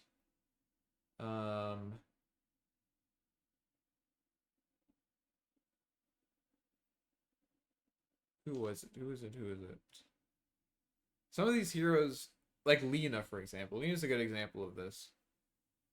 There are some of these heroes that can beat you in the lane, but get punished if they try to shut you down. So, for example, if you're playing against Lena and you decide, yeah, bro, fuck it, I'm just gonna go Midas, you know? That's fine. Like, yeah, he'll win the lane and he'll probably take your tower, but he's not gonna, like, run into your jungle and shit, you know? But Lycan, this guy is just gonna fucking run you down. Like, once he takes your tower, he's going to run into your jungle and fucking kill you. I don't think you can outlast hit something like a Lycan. Maybe you're right. I mean, it's sort of outlasting. It's also like, if you have 2 Wraith Bands and Power Treads, you can just hit him. I think the idea, again, is that you can maybe get high points Magnetic Field, and if he dives you under tower with ulti, you can turn on him with ult. I mean, like, maybe I should clarify. So when I say outlast hitting, I don't just mean having higher base damage. Because you can outlast hit someone by zoning them and also being able to pull creeps without being punished. So yeah, maybe outlast hitting is not a good word for it, but I should say I'm gonna get Wraithband and Power Treads, and I will still play for the lane. I'm not gonna play to kill him, but I'm gonna play to hit him and then at least be able to draw aggro and kill and secure creeps. I guess that's probably what I mean. Yeah, I guess I'm not being super clear about that. But I mean, Lycan's really hard to be fair. I would say, you know what, Lycan, this is probably about as bad as not as bad as Brood, but it's up there. The ulti timing is not as bad, but it's very hard to play against because you are right that he does have high attack damage, so it's hard to outlast hit him. And when he dives you, like, if you commit Magnetic Field, he can just run away and come back later. He doesn't care. Definitely a hard matchup. Magnus, C. I mean, he can skewer out of your Spark Wraith. He has high health, and at some point, he's probably just going to get Treads 2 stat items and then go jungle, and you can't really stop him, so probably C. Against Magnus, I would probably just rush Midas, Meteor Hammer, whatever your farming item is. You can't really pressure this guy. Marcy, this is a hard matchup. He can easily get on top of you. Specifically hard because he can pull you out of your bubble. Probably put this at F even. Your early levels are fine against him, but he can always just rebound and like beat the shit out of you. And it's specifically the fact that he can pull you out of Magnetic Field. You won't be able to double bubble yourself against him even when he ults. So this is pretty hard. I actually play Marcy mid, and I really like the idea of playing versus an Arcworm. Yeah, it's fucking good. It's really hard to play against. I would honestly, against Marcy, I think you just go... I don't think you worry about the lane. I think you like try to get as much as possible, and then you just like fuck off and go farm. Get like Midas and shit. Maybe boots Midas. Primal Beast. This one is probably Primal Beast favored. I've tried getting Corrosion against this guy, because it seems like high health, armor reduction would be good. But I think he just has too much health. I just think he has too much health. I don't think there's... He can always just stomp the wave, stomp on you. He doesn't really give a fuck. It's not like... He kind of has to choose between stomping the wave and stomping you. That's like the one thing. So if he uses stomp to kill the wave, then he won't be able to stomp you. And if he doesn't use stomp to kill the wave, then you can push it into him and flux him. So, and maybe get some nice hits off on him.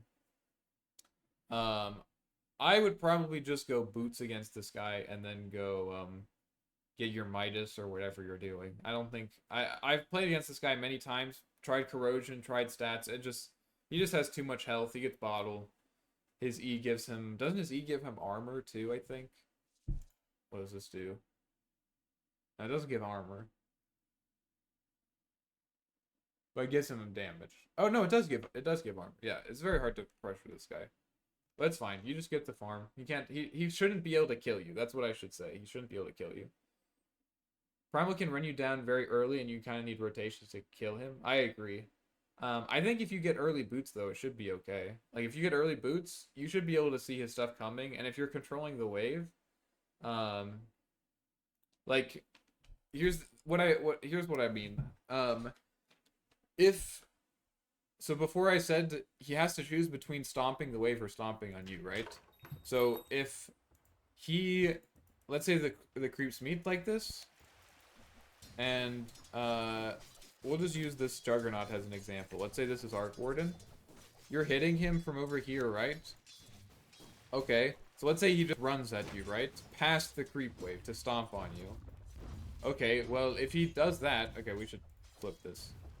So he runs past the creep wave to stomp on you, right? Well, now you can flux him, right?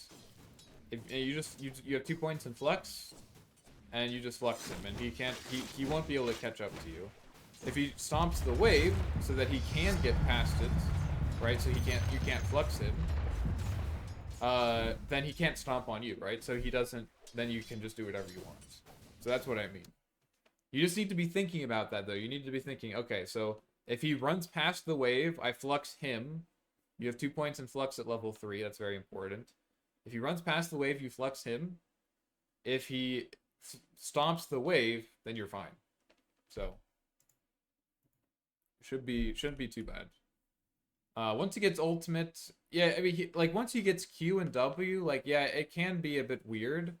But again, like, once the Q, like, once you're no longer stunned, like, if he Q's past the wave, then I think you can still just flux him and run away. At 6, Primal basically wins, though.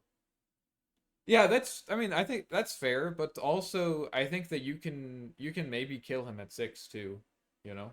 Like, it depends what position the lane is in, you know? Like, if you can, let's say he goes bot rune, or something. He has the Lycan effect of following you around and making you miserable. I don't think it's that bad. If he's following you around, I think you can buy, like, 1 bracer or something, give you enough time to get your spells off. Because he won't kill you before you can at least get your ultimate off, right? So, in order to get on top of you, let's assume he has to charge on you, right? So, Primal Beast has to charge on you. Let's say you're both level 6. 3 points in Spark Wraith.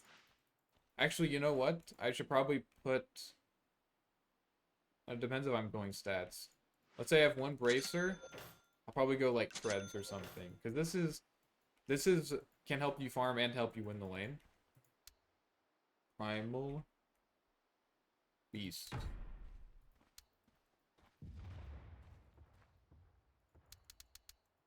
He's gonna have phase boots. Maybe 1 item. Let's say he also has. Let's say he has phase boots bracer. Okay, so he goes in. Oh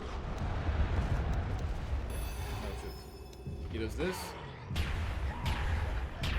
And then you double flux him and double wraith, and now he can't get on top of you. That's what I mean.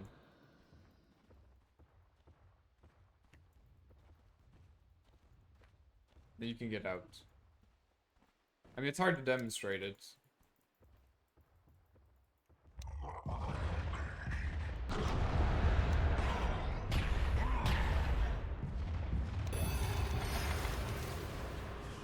And then you can run away.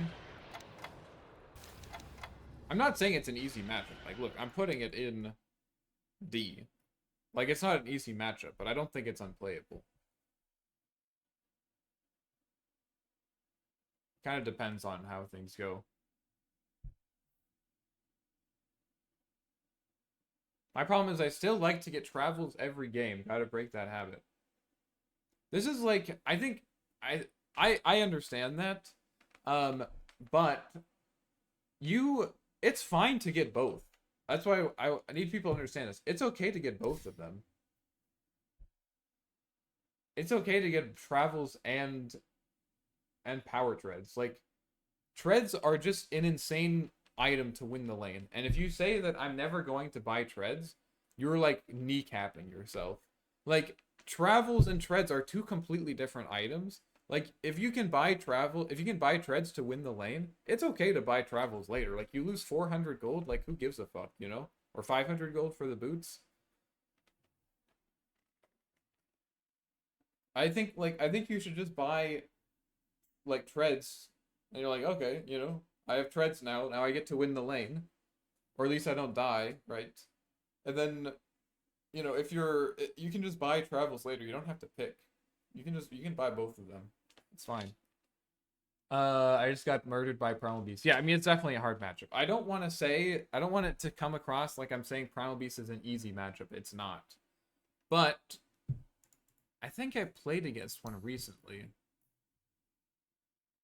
Oh, I think I was playing as Invoker or something. It's not an easy matchup, but I think there is outplay potential. I think if you pressure him hard early while his W is not very strong, I think you can like fucking beat the shit out of him.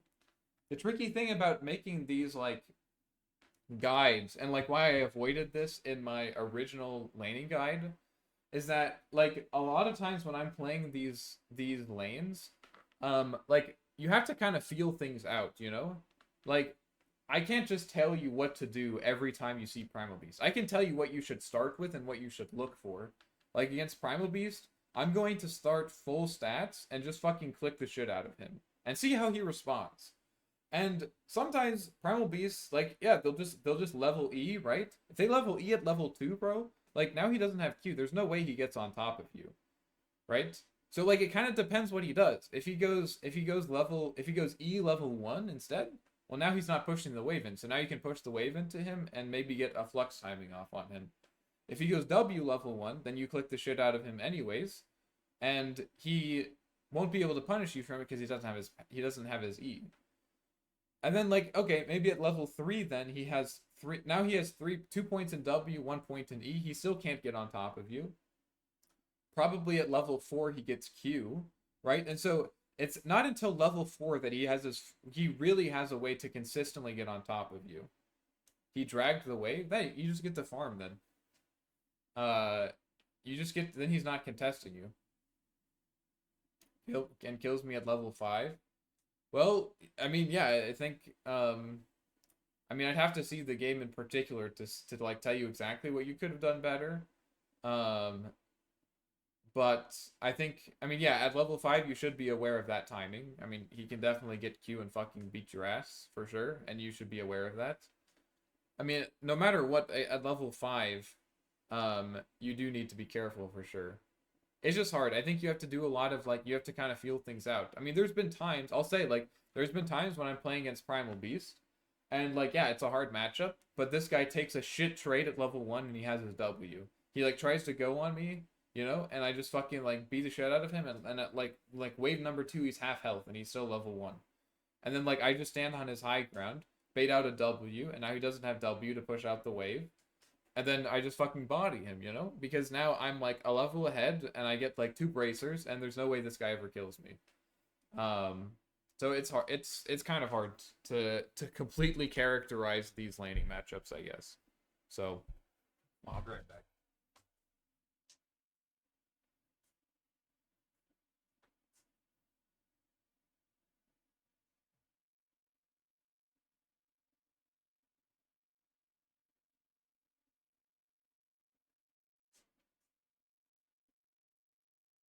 I guess I would say like in those situations, I think corrosion can be really good when he is just taking hits.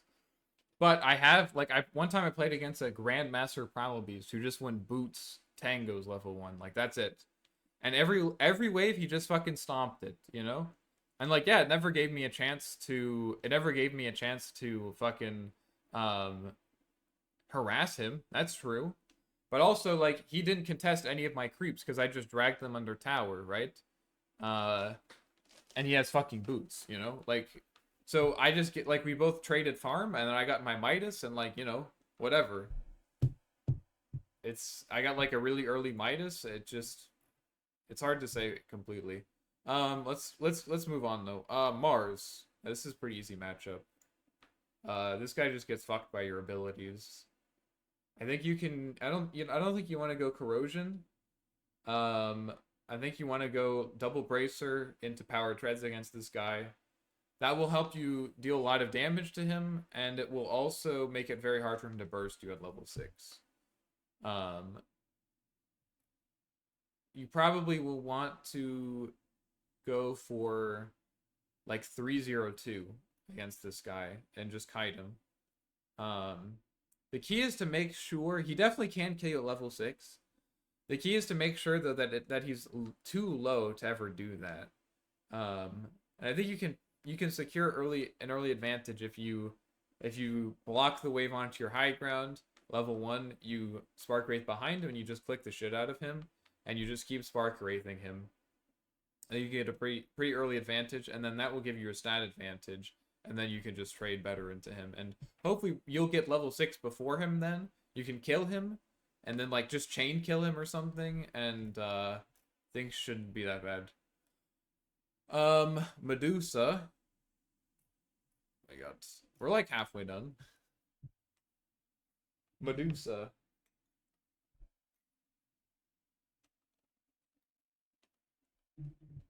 I haven't played against Medusa mid in a hot minute. I think in general, Arc Warden tends to be one of the stronger heroes against Medusa. And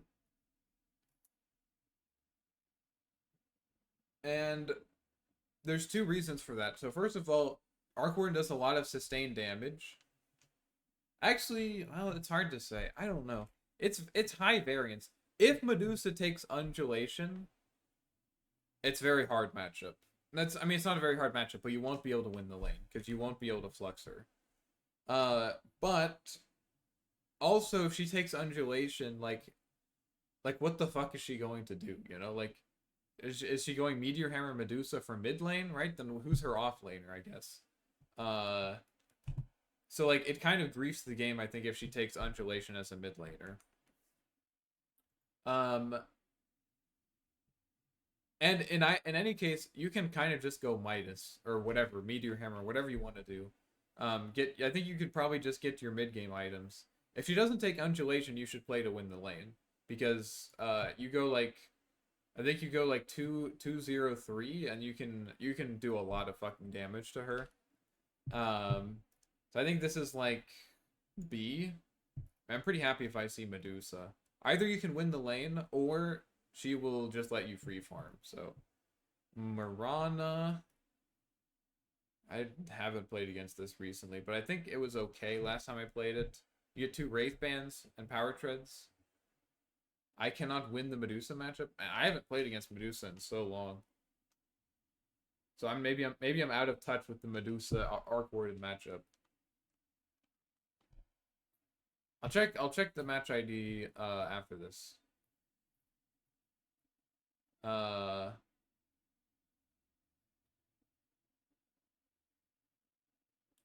to think. It was safe lane Medusa. Oh, we're talking about mid lane matchups. Bait out the jumps and murder. Yeah, I think that's right. If you get a good block, you can get. I think you can get pretty good trades into her. Her stats level 1 are not that good.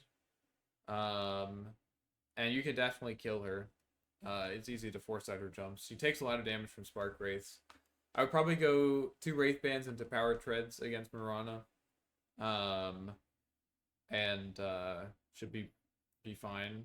And for abilities, I would go 302 max flux against her. Monkey King, this matchup is super easy. Corrosion Boots, same idea as like Mars or anything. You just kite him. Make sure he doesn't get any Jingus off, obviously. And you should be able to just beat the shit out of him. To put Spark Wraith behind him to make sure he can't run back, and if he runs forward, you just run away with your Corrosion Boots. So, pretty good. For skills, I would go... it depends what you want to do. It kind of depends what he's doing. If he goes Phase Boots, you probably want to go 2-1-2. Because he will probably be able to get on top of you if you ult him. If he goes power dreads, you can go 2-0-3. And just like kill him at range with ulti. That's like what I would do. Wind Ranger, we can talk about Wind really quick. Wind Ranger, I haven't played against this one recently. I mean, to be honest, like this patch, all I'm seeing is like Invoker, Ember, Quap, Storm. Invoker, Ember, Quap, Storm. Like that's it. There's a lot of these guys I haven't played against recently. Wind, I think Wind is fine. It is true that once she gets level 6, things can be a little bit dicey. But if you can get level 6 first, then I think it's very easy. She has, I mean, obviously she can wind run to make her trading good. But again, I think if you block the wave on your high ground level 1, she's probably taking power shot, right? I think you can fucking end the lane at level 1 if she takes power shot. You block the wave on your high ground, you Spark Wraith behind her, and you hit her. If she walks into the Spark Wraith, you Spark Wraith again, you just keep doing that. And if she runs up onto your, like, runs to you and trades with you, then you just walk back and keep trading with her. And I would, against her, I would probably go full stats. And then, but you can probably get a bottle, because you should be able to kill her at level 4, with 2 points in Spark Wraith and 2 points in Flux. And I think from level 1 you should be able to snowball pretty well in the lane. It's like the same idea as like with Quap. We can talk about Quap really quick. Both of these heroes have good ways to get out of your shit, but the heroes do not have good stats, and they also don't build stats. So like Quap is also, I would say this is, well, it depends. But I would say these are both pretty good matchups for Arc Warden. Because at level 1 they are just so weak, you can fucking snowball the lane very easily. Almost every time I play against Quap, like, she's like fucking, she ends the first wave with like 100 HP or fucking dies. Like, I think in my laning guide I have a clip of like me killing Quap at level 1 because like she has E, you know? Like, she has E and like fucking 500 health. You get a good block off and the lane's over. I think the same thing happens with Wind. Like, this guy's gonna take Power Shot level 1, and if he does that, it's just fucking over. Like, you can just trade, just fucking trade with him if you go full stats. But yeah, I would eventually go, I'd probably just go 3-0-2. I'd probably go 3-0-2, and to kill them, you have to kill the range creep. Kill the range creep with Spark Wraith, and then flux them. If they run to the wave, then you just wait it out, ult, and then flux them again when the wind run ends, and then you just hit her, I think. She can maybe kill you at level 6, but I think you can very consistently get level 6 first and just chain kill them. That's kind of how I would play it, at least. Morphling. I'm seeing like a trend where like people are like, oh my god, I'm not trying to invalidate your experience, but I understand that like there are a lot of heroes like, oh my god, bro, if Wind gets 6, bro, she's just gonna fucking kill me. If Primal Beast gets 6, bro, if Primal Beast gets level 5, bro, I'm just fucking dead. You know, if fucking, who else? If Invoker fucking gets level 6, dude, I'm gonna die. I'm just dead. But guys, remember that the lane doesn't start at level 6. The lane starts at level 1. Okay? Like, I know it's hard, but like, play the timings, you know? Like, play your fucking timings. Arc Warden is an insane level 1 hero. Like, this hero is one of the strongest level 1 heroes in the game. Like, yeah, Wind Ranger at level 6 is scary. But what if you just don't let him get level 6, bro? What if you chain kill him 3 fucking times before he gets level 6? Then what? Like, oh yeah, he's gonna run you down with his Boots Javelin at level 6 when you're level 8? Yeah, I don't think so, bro. That guy, like, at that point, I have, like, fucking 3 more items than him. So, like, don't get too caught up in, like, oh, yeah, like, yeah, he does have a strong timing at level 6, but that doesn't mean he's gonna win, you know? Storm Spirit, for example, this guy can easily kill you at level 6, and once he gets level 6, very difficult to kill, for him to, or for you to kill him. But also, like, this guy is one of the worst laners against Arc Warden pre-6. Playing Storm Spirit against Arc Warden is like playing Huskar against... Or sorry, it's like playing Ember Spirit against Huskar, bro. This matchup is fucking unplayable. If you know your timings. Like, level 1, this guy gets completely bodied.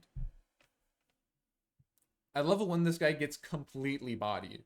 Like, he actually can't play the lane. If you block your wave onto the high ground, you fucking Spark Wraith behind him, you just fucking beat the shit out of him. He walks back, you Spark Wraith again. Same thing as Wind Ranger and KotL. Like, this guy is a complete potato at level 1. And you can use that to just fucking win the lane. You can end the lane at level 1, I'm telling you. Like, you get your level 2, like, wave's on your high ground, you're hitting him, wave pushes into him then, and so you get your level 2 first, because you're denying shit, because you're zoning him off the wave, you get flux, and you kill him because the wave's pushing in. I can't tell you how many times I've done this against Storm players. Thank you for your words of wisdom. I'm trying to reach Grandmaster Arcor, and I've been religiously watching you for tips. Oh, I'm glad I hope you find them helpful. Good luck. Short range, short... Exactly, no mobility pre-6. Yes. It's important to understand that, yes, Storm Spirit, Wind Ranger, KotL, they all have great level 6 timings. But we don't play the lane starting at 6. We play the lane starting at 1. And Archorn's a universal hero, guys. You get like fucking 3 circlets and 2 branches, bro. You're dealing like fucking 65 attack damage. You have like 6 armor and like 800 health, bro. Like, there is no hero in the game that can fucking... That's not true. There are very few heroes in the game that can trade into you at level 1. And your Spark Wraith is like the best spell for forcing them to trade into you. It's fucking insane. Like, level 1 is... If you're not abusing your level 1 timing, you're not playing... Like, you're not playing this hero properly. I'm just gonna say that. I don't mean that in a mean way, but like, you need to look at your level 1. I'm trying to think if there's like... These were... Let's see. Who was I playing against here? Earth? No, is Puck. Yeah, look at this. This is an easy example. Easy fucking example. Puck is Puck is fucking... Like, I think people often think like, oh my god, bro, I'm never gonna kill this Puck. Because, like, he's just gonna phase shift dodge and illusory orb, bro. Yeah, he's not easy to kill. But what if we kill him before he even has, like, you know, fucking 2 points in orb? Kill the range creep? And look, this guy has no fucking creeps behind him. This guy is cooked. He has no orb. He has no phase shift. He has no creeps behind. This guy's fucked. Look. You bait the range creep? Like, what is he doing?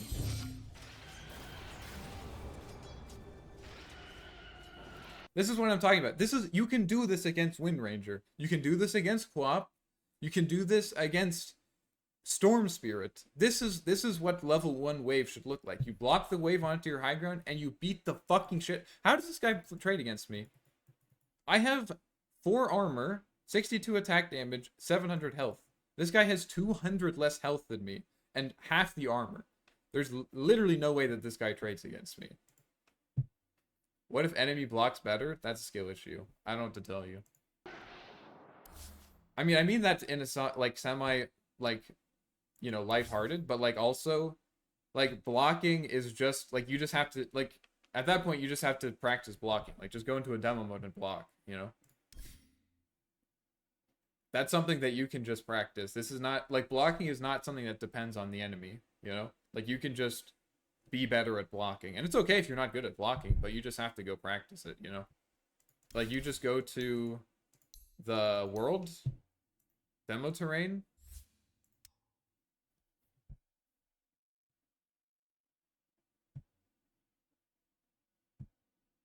You wait for it to load.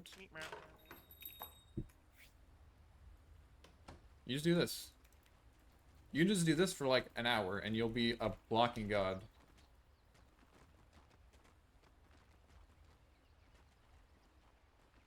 I'm good, but if the block is even, then what happens? Don't let the block be even. Just don't let the block be even.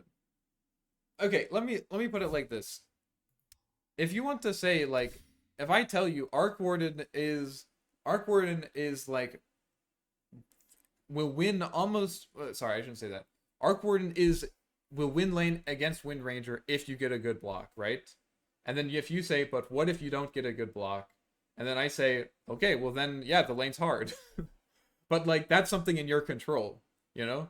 Like we can go down this chain of like, yeah, well, what if the block is? It's like, okay, well, try to kill the range creep. Well, what if the range creep is on the high ground? Well, yeah, that makes it harder. You can try to kill it anyways, but you're gonna get punished. Well, what if they punish me? It's like, I mean, we can keep assuming that the enemy player is going like that. You're gonna make more mistakes than the enemy player, right? But then that's how you lose the lane, right? If you just keep assuming that you're going to make that you're always going to keep making mistakes, then it's like, yeah, then you're gonna lose, you know. I only just joined the stream. What do you do against Ember W span? Against Ember, you just want to, yeah, you want to. I mean, it's sort of like what I just said. You want to pressure him while W has a high cooldown. That's like that's the gist of it. So like at level 1, 13-second cooldown, you want to pressure him while it's low cooldown. I mean, while it's high cooldown. It's the same thing that I just showed against Puck. So like. You block on your high ground, you Spark Wraith behind him, and you just beat the shit out of him. The scary thing about Ember W is like, yeah, it does a lot of damage. I think you can buy items to negate the damage. You get like Bottle and some Wraith Bands. Like, it's not going to do that much damage. The annoying thing is if he uses it to draw aggro, which makes it hard to punish him. And I'll be honest, yeah, once his W gets high enough, like gets low enough cooldown, it's like the lane is very difficult to play. It's very difficult to punish him, and it's gonna be hard. I'm not gonna lie about that. So like the key is to see what you can get out of the lane before it's low cooldown, before he can spam it.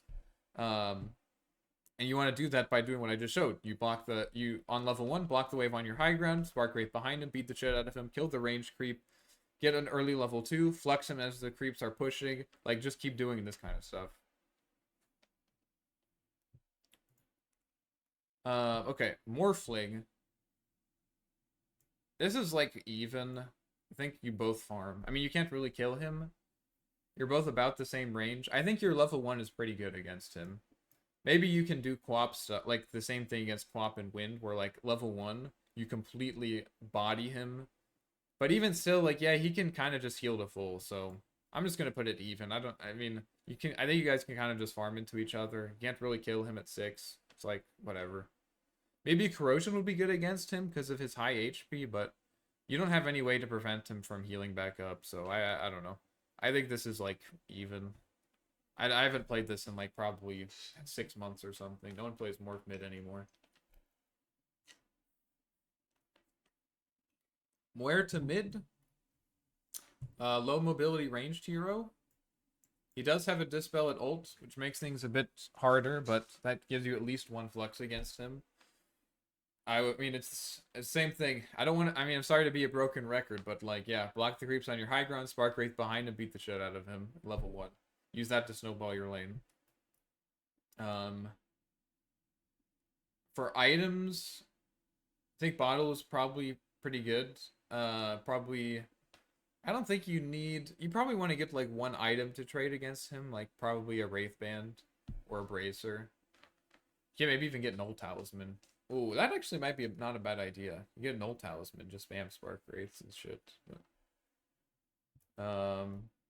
yeah, I mean, also again, no one plays this hero mid. Naga Siren, this is F. This is unplayable matchup. High armor illusions, very hard to kill. Can't flex him, and he has a dispel.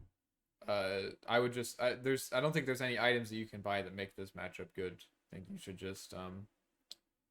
just farm, get your early items. Nature's Profito, I don't know. I mean, it depends. If they max Sprout, which is I think what people are doing now as core profit, then it's easy. Just he trades pretty well, but his spells are not that good. If he max Treants, But he can't really pressure you, but he also you can't really kill him because he can negate flux. I would just go farming items against this guy. Think it's like slightly Arc Warden favored because his normal build, the Sprout thing is bad for him. So you can at least prevent him from going Sprout build. Why is Drow B tier? Oh, just a quick question because I only just joined. Oh no, sorry. Why is Drow B tier? You think what? Tell me what you think Drow should be. Tell me what you think Drow should be. Necro. Yeah, this is. I mean, Arc Warden just completely takes a fucking steaming dump on Necrophos. This guy just gets absolutely bodied. This guy has no mobility. He has no defensive abilities that work against you. It's not possible. It's not possible for this guy to win the lane. You get Boots Corrosion Wand, and then build into Power Treads. Like, this guy is completely dumpstered. You pressure him hard at level 1, and it's just downhill from there. You just like as long as you can keep the creep wave on your high ground as much as possible. Every time the creep wave's on your high ground, you just do the thing where you just fucking put Spark Wraith behind him, you beat the shit out of him to force him to walk into it. And you might be saying like, oh my god, what if the creep wave isn't on my high ground? Necro is gonna always be pushing the wave. Like, that's what the hero does. He literally he just passively pushes the wave. So like, you're always gonna have a chance to get the creep wave on the high ground. And then once you get 6, this guy just dies every time you come to the lane. Just make sure you kill the range creep first. You kill the range creep first, you should be fine. For your skill build, you want to go 2-0-3. Since he's low mobility, you don't need 3 points in flux, and the wraiths are gonna help you deal more damage. I see Arc mid, I go Drow safe, she has evasion pierce. No, these are laning matchups. Laning matchups. Not game matchups. Laning matchups. Just full laning matchups. Night Stalker mid. I don't know. Even? I mean, I don't know, bro. Like, I haven't played against this hero mid. I'm just gonna put him here. I don't know what the fuck happens in this matchup, to be honest. He's so popular in the meta right now. I haven't played against Omni mid. I would say probably Arc Warden favored. I mean, he doesn't have any gap close on you. Maybe he can like run you down with phases, but I mean, he has a repel but has a 40-second cooldown, so it's pretty easy to punish that cooldown. I think against Omni, I would probably go Corrosion and Power Treads, and just beat the shit out of him, something like that. I haven't played against it, so I don't know for sure. I'll be honest with that. But I don't think he can I don't think he can harass you. I don't think he has really any plays on you. He can, at least, worst case scenario, you just farm into each other. Nyx Assassin mid. I mean, I don't know. Like, I don't, like, what do I say about this, bro? Like, this guy doesn't have anything. He doesn't have any stats. He can impale you, I guess. I don't know. I think he just gets completely bodied by a good block. I'd probably just go like, I don't even know. I think you can win this lane. I think you could like bottle one bracer, or maybe you could wand. Like bottle, wand, and then like whatever you want. Like, I don't think you need any items to fucking body this guy. Ogre Magi. This is interesting. Someone asked about this on the YouTube video. This matchup is another one of those that, like, it depends.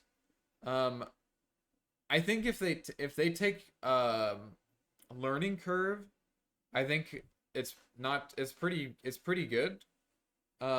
Because with learning curve, you like, his weakest timing is level 1, and your strongest timing is level 1. Like, or not your strongest timing, but you are really strong level 1, and so those things just don't work out well for him.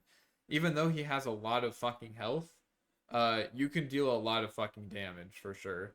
I would probably go bottle against this guy, and I would probably also get like one bracer. The bottle will help you sustain against his ignite. And the bracer is going to also help you sustain against his ignite, but it'll also help you harass him more.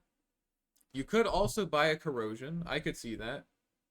I just think it depends how well the lane's going. If you can get corrosion fast, like let's say you get first blood, like hell yeah, I think that would fucking destroy him. He's not very fast, but you know, I could also see. Yeah, I don't know. Maybe corrosion's good, but I think bottle is important. That's probably the thing that makes it a bit complicated. You usually don't want to buy both corrosion and bottle because corrosion is so expensive. So maybe, I don't know. I played against an ogre recently. I don't remember what I did against him, but I mean, you don't see this hero very often. I would say if you are confident, I would go corrosion and just like fucking shovel tangos into your mouth. If you're not confident, I would just go bottle. That should help you sustain against ignite, and then just get like Midas and stuff. Oracle mid. I mean, he can dispel himself. You can never kill him, but like, maybe it's actually good for him. He can like kind of harass you. But if he uses, the only way he harasses you if he uses Fortune's End on you, which means he wouldn't have it for himself. So you could dispel, so you can't dispel it. I mean, let's be honest, guys. If Oracle's mid, bro, like what the fuck is he going to do? Like, even if he does win his lane, then what? Is he gonna run around like fucking Purifying Flames my carry, bro? Like, I don't know, dude. This seems like a joke. I'll put him in C. I don't think that I think it's like a fucking like what do you call it? Phylactery Dagon. Yeah, I guess. It's like if he uses Fortune's End on you, then you can use Flux on him. If he doesn't, then he doesn't deal any damage. So like, I would probably just go. I would go bottle, probably a wand, raindrops, boots, and then into farming items, and just kind of poke him and see what he does. If he dispels himself, they play defensively. If he doesn't, then just kill him. OD. This one is, I think, slightly Arc Warden favored. You can kite him pretty easily. I would say he doesn't really have any plays into you. I would say you want to get Wand. Yeah, I would get Wand into this guy and raindrops. It's hard to trade into him just because he has pretty high base armor. I think he has like 6 or something. Outworld Devourer. Where is he? Destroyer. Yeah, basically 5 base armor, so it's kind of hard to trade into him. But you know, I don't think he can contest you at the very least. I think you can probably kill him at level 6. It's another, like, I mean, it's even. Maybe we should say it's even. I think it's, but you have kill potential in him at level 6. If you buy raindrops and Wand, he can't kill you. But at level 6, you can kill him. So I think lane until level 6 is even, and then at level 6, I think you can kill him. For the skill build, I would probably go 203. Because if you flux double Spark Wraith, like, yeah, he can W himself, but the Spark Wraith will still be there when he leaves, you know. Pangolier. You don't see this hero mid very much. I would say this is even. You can oftentimes, though, harass him out of lane, though. His base stats are not that good anymore, and so you can oftentimes harass him out of lane. And level 1, he can get punished by the Spark Wraith strat, the block into Spark Wraith strat. His level 6 is kind of annoying to deal with. And he does have good harass damage, but I think the key against Pango is like he is going what oftentimes what they're going to do is they're going to shield crash on you and like swashbuckle, and that's going to do a ton of damage. The key is to not freak out, and now it's your turn to trade, and you just fucking like flux him on the creep wave and spark wraith, and you just beat the shit out of him. I would probably go double bracer against this guy, and then power treads. Maybe you don't even need power treads. Probably just double bracer, boots, and then maybe raindrops. But the key is when he does that you don't back off. You have to, like, once he uses his 2 spells, you need to go in on him and like get some shit off. PA mid. I should have just left some of these here, bro. Like, why am I rating PA mid? Whatever. He doesn't take that much damage, but also you can kill him at level 6. So I'm gonna put him at B. For items, wand, maybe like a ring of protection and like bottle. I don't know. Whatever you want. PL mid, actually pretty rough. I put him in F. Same thing as Naga Siren. I would just go for farming items. This guy's pretty hard to kill, and he can, as a result, pressure you. Phoenix mid, this is a bit weird. Kind of depends on the level advantage. If you can get a level advantage versus him, and you get ulti before he does, then you can chain kill him.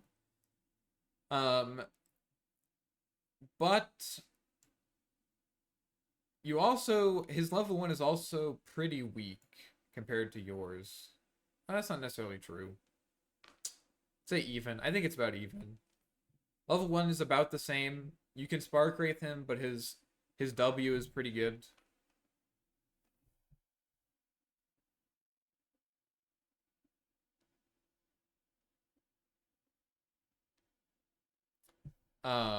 His W is pretty good. So I would say against this guy, I don't know, man. I would probably maybe get like 1 bracer, but I would just go farming items. Your items aren't really gonna matter that much in this matchup, to be honest. Yeah.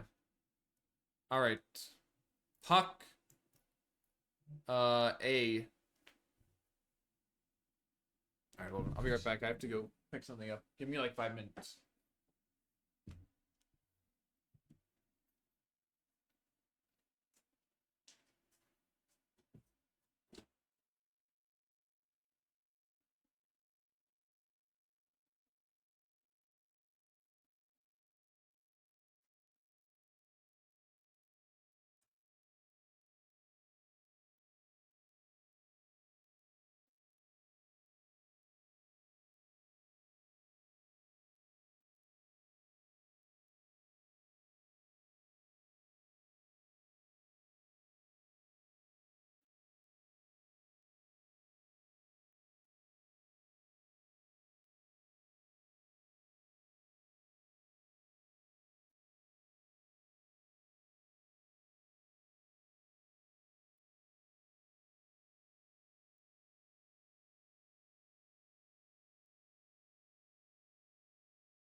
Alright, I'm back. Sorry about that. Okay.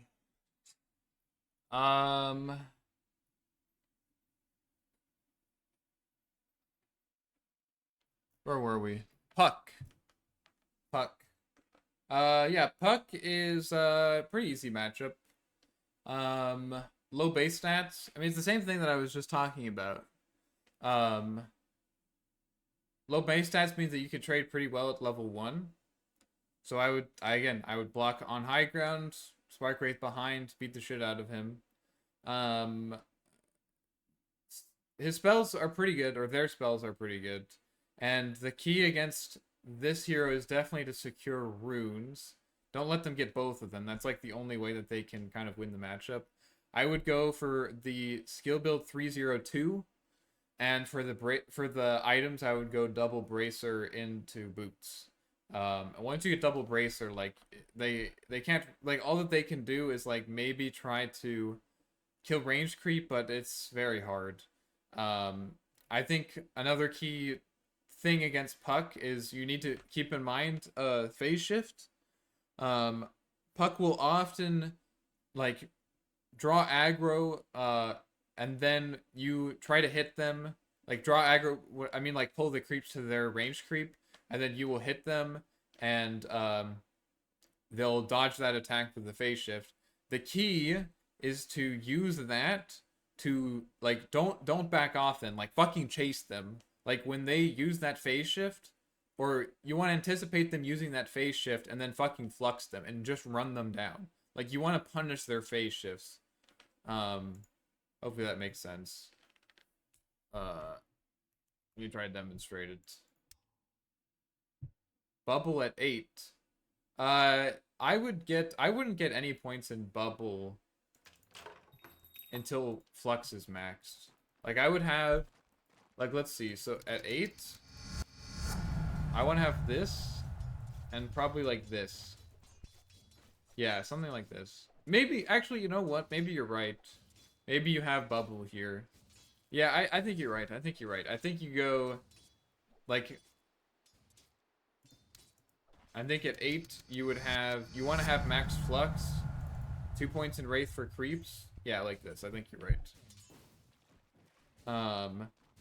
This is important for creeps, but you want to max this because this is the main way you're going to kill Puck.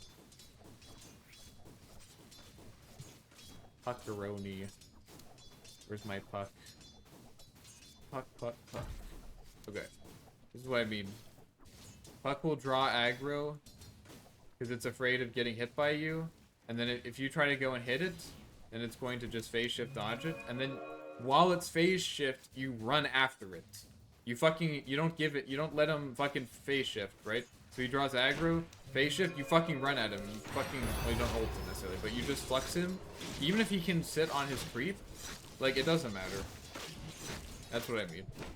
You want to, this is like the key mistake that you might make, is don't let him just fucking phase shift. Like, anticipate the phase shift, they draw aggro, and then you hit them, they phase shift, and you just chase them. You just fucking flux them when the phase shift is over, and you beat the shit out of them. It's okay if they don't take any flex damage, and it's okay if they don't take any race, but they can't trade into you. You need to abuse that.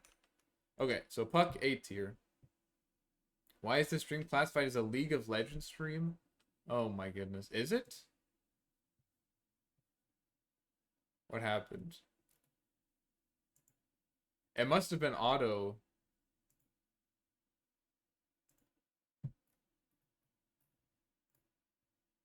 I've been demoted. It doesn't say that there's any game, but I'll fix it now. Thanks for letting me know. Dota 2. Save. Did that fix it? Hopefully that fixed it.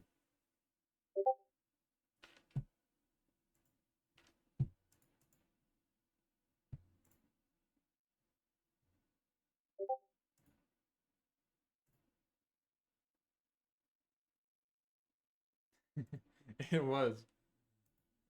That's funny. Did I fix it now, though?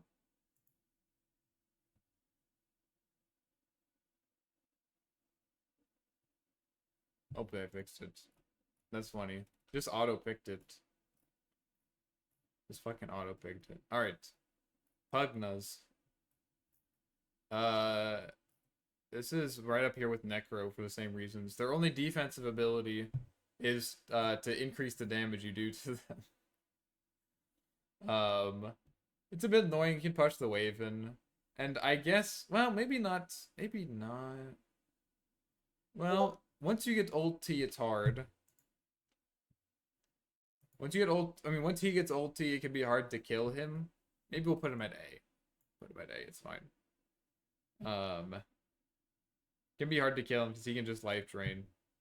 But definitely can't pressure you. There's no way he can pressure you. Early levels are complete dog shit. I think you can kill him at level 1 or level 2. Like, if you block the wave, like, there's literally no way this guy can trade against you. His base stats are complete dog shit. Yeah. 3.5 base armor. How much health is this? 530. Yeah, this guy's just gonna get clapped. Just abuse your early levels. Oh, no, where's my thing? This one. Don't want to open Spotify. Okay. Pugna. Razor. This one's hard. I would say this is Razor favored. Ish. It's very slightly Razor favored. In my laning matchup, or in my laning guide, I have an explicit example of how you can play into Razor. I don't think it's unplayable. You definitely can kite him a bit, but it's hard. It's definitely hard. You want to play off of Equilibrium. You want to push the wave into him and try to bait him to use Link when there aren't any creeps for you to last hit. That's kind of the idea.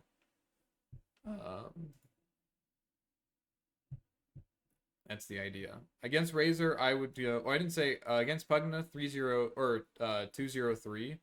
Actually, no, probably 3-0-2. So you can maybe kite out life drain. Like, you can maybe stay far enough away from him to avoid life draining. Then you can kill him anyways. And then against Razor, probably, well, if the lane is going well, probably 3-0-2 to kite him and kill him at 6. If the lane is going poorly, like, I mean, I'll be honest, like, I've been in the situation where this guy is, like, I fuck up and, like, this guy just completely claps me. And I'm getting dove. And if you're getting dove, you need to have a point in magnetic field. I would still so then I would probably go 2-1-2 at level 6. Just make sure because the magnetic field is pretty useful if you're getting dove for sure. And then for items against this guy, Boots Corrosion for kiting. I forgot against Pugna. Items against Pugna, probably Wand, Boots, and Bottle. You don't need any stat items to make your attacks hurt. Ricky, otherwise known as Richard. Richard, this one is, he can't really pressure you that hard. It's not that bad. I would say, I don't think you need anything crazy here. I think, like, I don't know, I think you can kind of, it's hard to pressure him. Never seen Ricky mid before. Yeah, he doesn't come up very often. It's kind of hard to pressure him. I think, like, early levels you can pressure him, but I would probably just go for farming items or whatever you're doing. I don't think Bottle is that useful. I just think it doesn't, there's nothing really going on here. So I would say this is like C. For abilities, don't worry about the lane. Just, like, level spells for what you think you're going to do after the lane. If you think you're going to rotate, get Flux. If you think you're going to farm, get Magnetic Field. Ringmaster mid. Okay, this is one I've actually never seen before. I mean, I feel like this guy would get dumpstered. I don't know, though. I guess Ringmaster mid, I would probably go 3-0-2. Go Boot Bottle, Wand. Rubik, mid. Okay, this guy, I would say this is pretty easy matchup. His level 1 is not that weak, but I think it's still fine. I think everything is pretty straightforward, like, just control the high ground. I'm not talking about details because I go over that in my laning guide. But for items, I would go Bottle, Boots, Wand, Raindrops. The key against Rubik is you can kill him at level 6 if you make sure he doesn't get Tempest doubled. Now, there is a trick to doing this. if you want to make sure he doesn't get Tempest double, like if you're playing against a really, because your cooldowns, or not your cooldowns, your ability cast times are pretty long. Like, you know, you could just go normal, and if you think the Rubik's a bot, you can just kill him like normally. You just like flex old flux, and then double wraith. If you want to make sure that this guy doesn't get your ultimate, you can ult, like you can stand in the trees, and then ult your Tempest double close enough so that he can walk in and flux, and then you run out of the trees with your main hero and flux him. Like, so you would ult from the trees and then spark wraith behind the Rubik. The double walks in, fluxes the Rubik, places another spark wraith to let your main hero catch up, and then your main hero fluxes him and then spark wraiths again. Sand King mid. Just farm into each other. Don't buy any items to win the lane. Don't buy sentries. Don't buy anything. Just buy Midas or whatever you want to do. I've played this matchup many times. It just isn't worth it. People who play Sand King mid, like, are just gonna be better at dewarding. Like, they've thought about it, you know? Like, they will have pre-bought like fucking 3 sentry wards before minute 0, you know? Like, they are ready to fucking deward the lane. And even if, I don't know, maybe it's better to fucking, like, do that. But it just seems more consistent to just let them do their thing. They push the wave into you, you just get to farm under tower. Who cares, you know? Like, if he wants to farm into me, that's fine. I don't really care. Shadow Demon mid, like, who cares? Can't deward a dust. Yeah, I mean, yeah, you obviously you would buy dust to kill him at level 6, but I think, like, you know, you won't be able to harass him or anything, but it's worth buying a dust for sure. For abilities, just level for what you're doing after the lane, whether it's rotating or farming. Shadow Demon middle. I mean, he can maybe do some shadow poison stuff on you, but I don't know. I mean, maybe he can actually trade it to you. Let's be honest, guys. If this guy wins mid against you, like, who gives a fuck? Like, what the fuck is this guy gonna do? He's gonna run to my side lane and fucking kill my Slark with shadow poison? Like, I don't think so. Maybe it's like B. Just thinking, like, if you spark wraith behind him and start hitting him, maybe he like stacks shadow poison on you or whatever, so it's hard. But so maybe you just like let him push the wave into you and then you farm. I think that's probably it. We'll put it even then. I wouldn't buy anything for this lane. I would just go farming items, maybe boots and a wand. Maybe wand is worth it, but no bottle. Shadow Fiend. This one is I think this one is S. I think this guy is another. So it's a little bit weird. So S doesn't mean the matchup is straightforward. But if you know how to play the matchup, it is very one-sided. So you can definitely get killed by Shadow Fiend if you don't know what you're doing. The key against Shadow Fiend is you have to take you have to max flux. So you want to have 302, and it's okay if he gets it's okay if he gets 2 raises on you. That's fine. So whenever you're trading into him, so you can still do the thing where you spark wraith behind him, but you can't let him get 3 raises. So you spark wraith behind him, start hitting, and then you start hitting him. He maybe medium raises you, right? And then he has to choose. You have to make him choose between getting in close range, and if he gets in close, you have to walk away. And if he goes for the long range raise, then he will have to walk in and try to get the close raise, and you don't let him do that. So in this matchup, you want to go like wand boots. You could even go for an Orb of Frost, but you need to play around Flux, and when he's Fluxed, he's a complete bot. Like, he's too slow to get his raises off. So it's okay if he raises you twice, but don't let him get the 3rd raise off, whether it's a long or, well, I should just say don't let him get a short raise off. Never let him get a short raise off. If he short raises you, then you're doing something wrong. But otherwise, you could just spark wraith behind him, flex him, and kite the shit out of him with your boots. His level 3 is probably his strongest timing.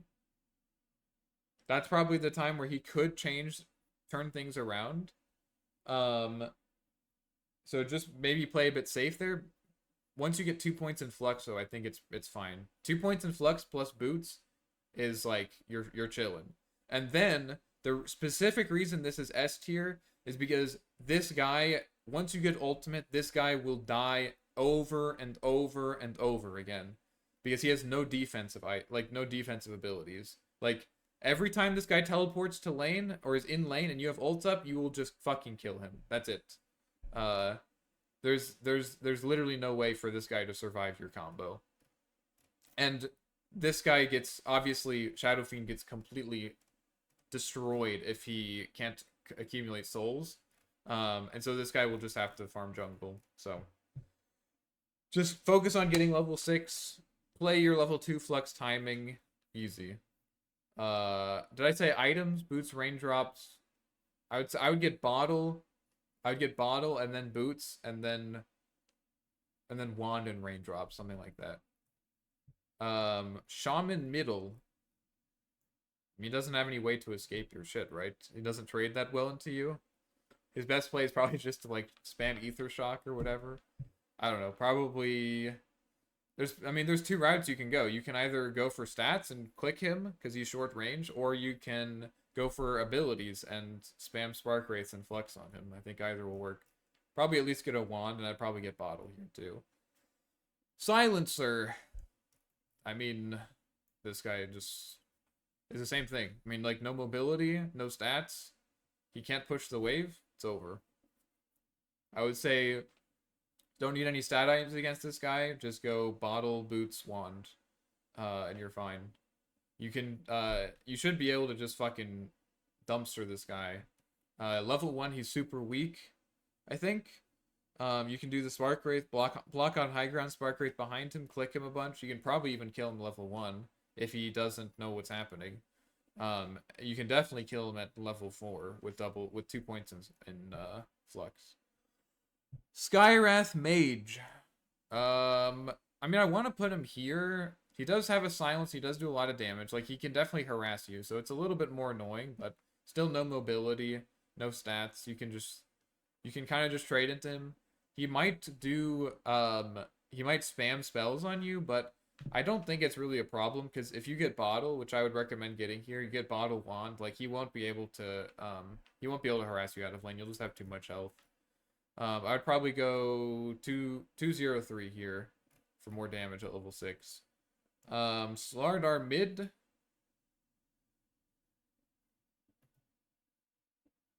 I mean,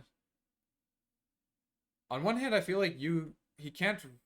Actually, you know, he could maybe kill you if you have points in magnetic field. I don't think I've ever played this matchup before. I'm thinking like 2-1-2. Points in magnetic field. He dives you, like, he'd have to dive you under tower. He might kill you, actually. This might be a D tier. He has too much health, and he's too fast, I think, to pressure. You might be able to get, like, a good level 1 wave, but I just think he has too much health. And unlike, here's, like, who else? Like, Earth Spirit. His later levels are pretty good. Like, I feel like just having a fucking, corrosive haze on me, like, I'm just, like, sad, you know? It just doesn't feel good. Slark mid, he can't make any plays on you, but you can't make any plays on him. His level 1 is pretty weak, so maybe you can get a little bit of something there, but once he gets points in his Q, like, you can't really pressure him. I guess you can, like, you can hit him a bit, I guess. Maybe it's not that bad. But once he gets ulti, you can't really. B? It's like C or B. You can definitely harass him a bunch. You definitely harass him a bunch. I would say B. I think you can do a lot in the early levels. Even though he can dispel flux, like, you can still do a lot of damage by using Spark Wraiths. And he will always have to go for creeps, right? So kiting him a bit. I would say for that matchup, don't buy any items. I would get like boots. Boots, and then I wouldn't need maybe like boots and bottle. Yeah, I would say get boots, bottle, but then just go Midas or something. Because once this guy gets level 6, you can't do anything. He won't be able to kill you, but you definitely can't kill him. Sniper, this is a fucking piece of shit hero. Now that he has scatter shot, he can kill you at level 5 with scatter shot. Because you have very low mobility. You know, you can get magnetic field, but like his auto attacks aren't most of his damage, and he should be able to outlast you with his animation. He has enough range that it's pretty difficult to ever get in range to trade with him without him getting like 3 hits off on you first.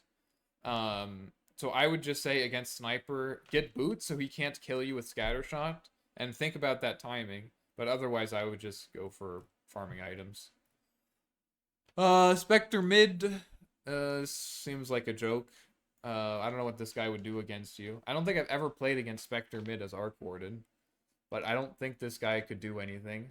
I think you would just get a good block, harass him down. Maybe you get... I think you would want to get, like, a couple Wraith Bands to increase your harass damage. But otherwise, this guy doesn't really do anything. You can just hit him. Maybe you can zone him off. It depends how much Dispersion does and, like, what items he does. I mean, there's no, like, standard Spectre mid-item build. Like, he could go for, like, a Vanguard, in which case, like, don't even fuck around with the Wraith Bands. Like, this guy's not going to take any damage, but he's also not doing anything in the game. Spirit Breaker mid. He has too much health, I think, to kill. And if you try to combo him, he'll probably just pop his W, and you're not going to be able to kill him. So you're just going to farm into each other, probably. You know, if he's stupid, you can maybe get some good trades off with Spark Wraith, but he has a lot of health to work with, so he'd have to be pretty fucking dumb to die to you. Storm Spirits, this guy gets bodied. And the thing is, is also, you will see a lot of Storm Spirit mid, because if you pick Arc Warden early, like I do, people will be like, oh my god, bro, I gotta play Storm mid, bro. This guy, he's playing Arc Warden, I'm just gonna jump on top of him. But, I've never lost lane to Storm Spirits. At least not in the past, like, 3 years. He's needs to get in close to the creeps to last hit them. He has short range. He has no way to get on top of you before ulti. And you are very strong before ulti. I think you just keep... It's kind of like the Necro problem, right? Like, he will just auto-push waves into you, and so then you can easily get the creep waves on your high ground and Spark Wraith behind him and beat the shit out of him. Like, this guy is going to get clapped. Ideally, you want to try to get 6 before him, so that you can chain kill him. And I think that's pretty reasonable. I mean, I think after first wave, you should be, like, sitting on his tower, like, fucking scared, because he's at, like, 50 HP, because you used, like, 8 Spark Wraiths on him. If you need silence on Arc against, like, Storm, how do you choose between Orchid and Ags? Well, Ags is a little bit worse. If Storm is going for Orchid himself, you also need Orchid, because if he Orchids you, then you can't silence him. If Storm's going for Witchblade or Kaya or something like that, then you go Aghanims, because then, well, Aghanims is the superior silence. But yeah, don't lose lane against Storm Spirit, guys. I'll be disappointed if you do. There's a Storm Spirit example in my laning guide, by the way. Sven mid. Sven mid. I mean, you probably kill him at 6, right?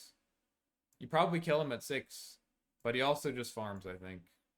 I'm going to put him in B tier. I wouldn't buy any special items against him. I would probably just rush Midas, to be honest.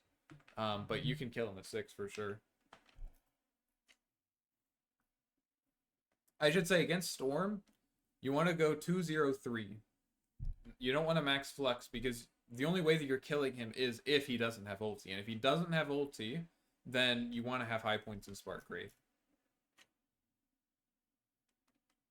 Techie's middle. I mean, I don't think... He has range on you. I will give him that.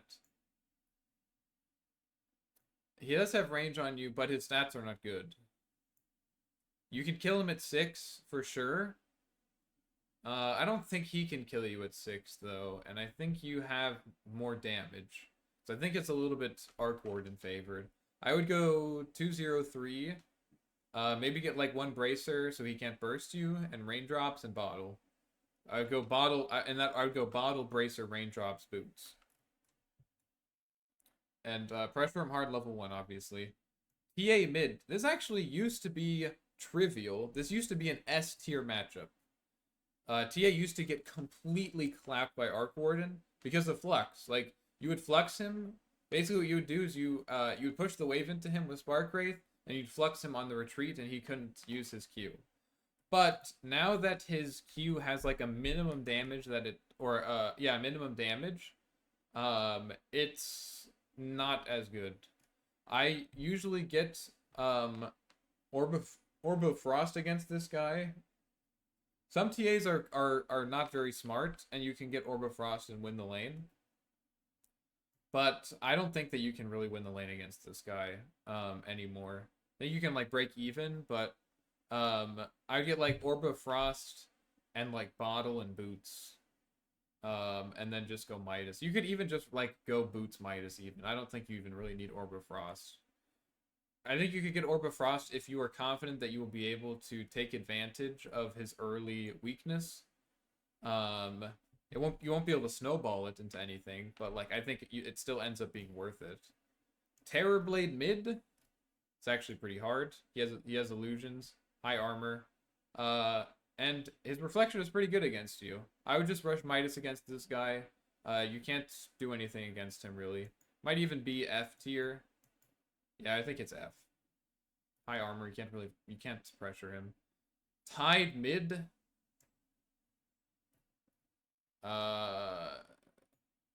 C. I would just rush Midas. He can't pressure you. For your skill builds against both of these heroes, just think about what you want to do after the lane. Timber mid. This one is C. If he gets reactive armor, which he almost always will, he won't be able to kill you. But you also won't be able to kill him because has too much armor and too much regen. I tried going Corrosion against him, and when Corrosion gave -3 armor, it worked, but now that it only gives -2, it doesn't work. It's not good enough. So I think you kind of just farm into each other. Just make sure that you're checking that he does in fact have reactive armor. If he doesn't have reactive armor, like if you click on him at like level 3 and he doesn't have reactive armor, buy a Blightstone, because you need to force him to have reactive armor, otherwise he will be able to kill you at level 6, because he will have high points in Timber Chain or his Q. So you want to make sure he at least gets reactive armor, and if he doesn't at level 3, then buy a Blightstone to force him to get it. And if he doesn't get reactive armor still, then you can, well, the Blightstone will fucking clap him. But otherwise, don't buy anything against him. Just go for your farming items. Tinker mid. Yeah, now that with this facet, he can dispel himself. And so it's hard to kill him. He also can just push the wave. So he can dispel himself, he can push the wave. It's almost impossible to kill him. You'll just trade farm into each other, but he also can't deny your farm. So I wouldn't buy any special items. I wouldn't even buy Bottle. I would just go for farming items. Tiny. This one is actually pretty hard. It's hard to kill him. His passive or his innate makes it hard to harass him. I tried Corrosion. It didn't really work. Even if you are able to zone him out early, eventually if he has Crash Landing, which he almost inevitably will as a mid laner, he'll just be able to push the lane out. And Crash Landing does a fucking shit ton of damage to your hero once he gets 3 points in it, or even 4. It's insane. So I would say just go farming items against this guy. I haven't found anything that really works well enough. For skill build, just think about what you want after the lane. You can maybe kill him. If you have good support rotations, you can kill him at 6, but he has too much health to die to one combo. You won't be able to harass him because he's one-shotting waves. Treant Protector mid. It's a counter pick. Troll. This matchup is unplayable. If they pick tree mid, just abandon, guys. There's nothing you can do about it. Yeah, I don't know what to tell you. The matchup is just unplayable for our Warden. It's just too good. Troll mid. This is actually not that easy. His Whirling Axe is large enough AoE that he can kind of get it on you if you try to go for the Spark Wraith play. And he can actually kind of run you down. The nice thing is, though, is that you can get Magnetic Field. And if he ever tries to ult you, which is the only way he can kill you, if he ever tries to ult you, you can just Magnetic Field yourself. And you can't control his hero, right? So, probably... Yeah, but you won't be able to contest him. We'll say it's even. You can't contest each other, basically. I would just go farming items. But make sure you take at least 1 point of Magnetic Field, so that he can't kill you with ulti. Tusk. I think it's B. He doesn't have any... I mean, I guess he can snowball, kind of. Can't really push the wave for free. Can I... It depends. I'm going to put him at here. Depends how good his stats are. If Tusk has high armor, then you can't do anything. Yeah, 4.8. Alright, we'll put him in even, because you won't be able to harass him out of lane then.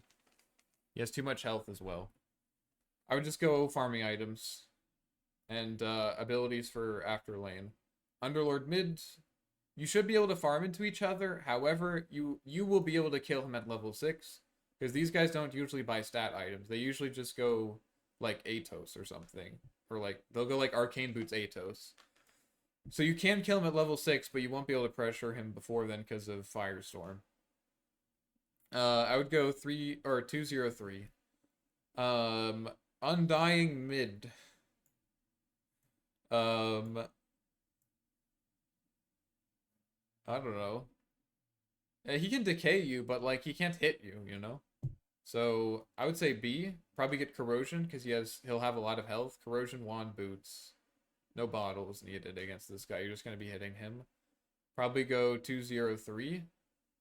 And you should be able to kill Tombstone pretty easily, even without Magnetic Field.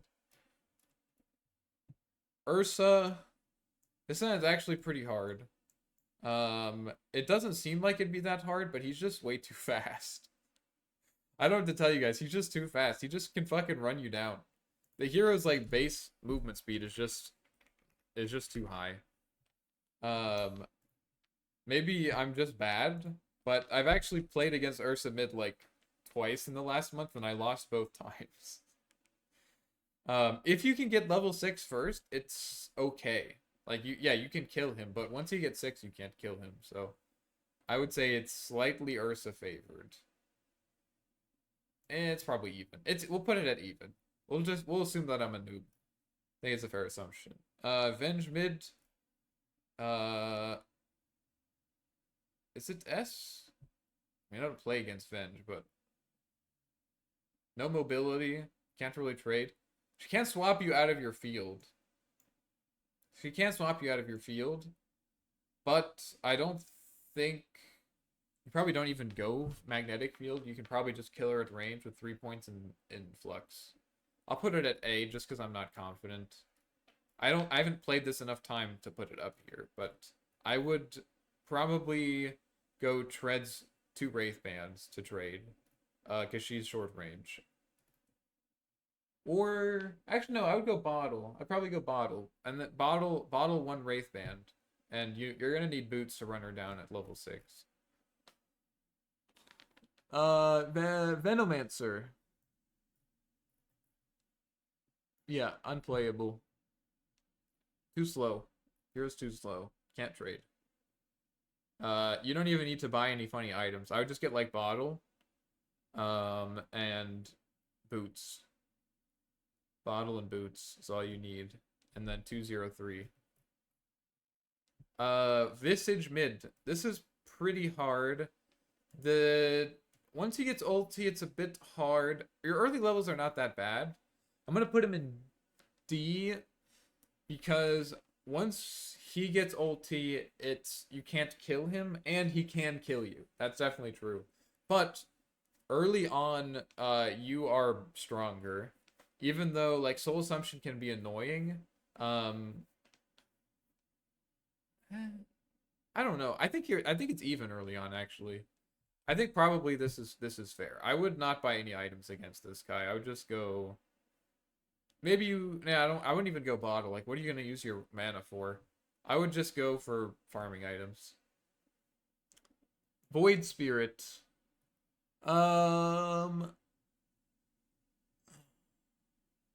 This is sort of like Ember. I would say it's slightly Arc Warden favored now that Arc Warden's universal. It used to be Void Spirit was actually favored against Arc Warden, but because you didn't really want to buy 2 bracers, but now you can just buy 2 bracers and like it gives you like 15 damage. No, it gives you like 10 damage or something. So like you can kind of hit him a lot. Maybe even buy bottle here, but I would start full stats. And I think you can pressure him really hard level 1 for sure. And for the for the skill build, I would go probably 302 because he might have dissimulate. I would go 203. That'll help you harass him better. You're not going to be able to kill him from full anyways. Warlock mid counter pick. Okay, we'll fix these. I mean, like, dude, what is this guy going to do? He's going to push the wave in. And Warlock, the same thing. Gonna kill me with this fucking golem or something.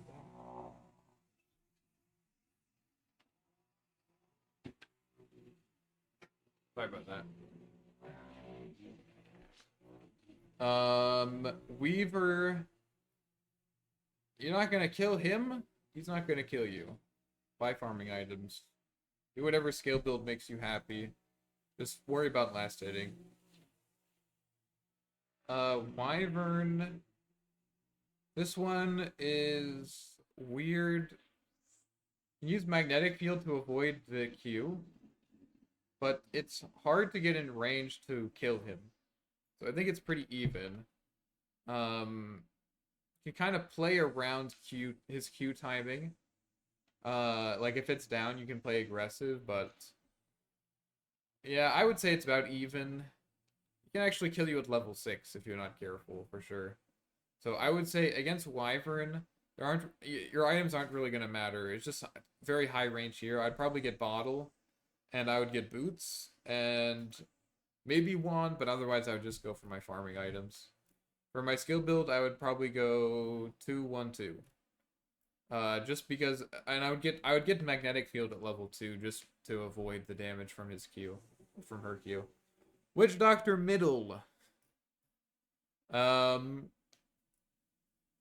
I mean, it's hard to kill him because if you ult, he can just cast you. Maybe it's actually even. Well, early on it's easy, right? Like this guy has no stats to trade, so I think like level 1 he gets clapped, level 2 he gets clapped. We'll put him at B because I think he's fine. Remember, he gets always ult far on arc against Witch Doctor. Yes, exactly. And against Wyvern, for that matter, to be honest. 2 heroes left.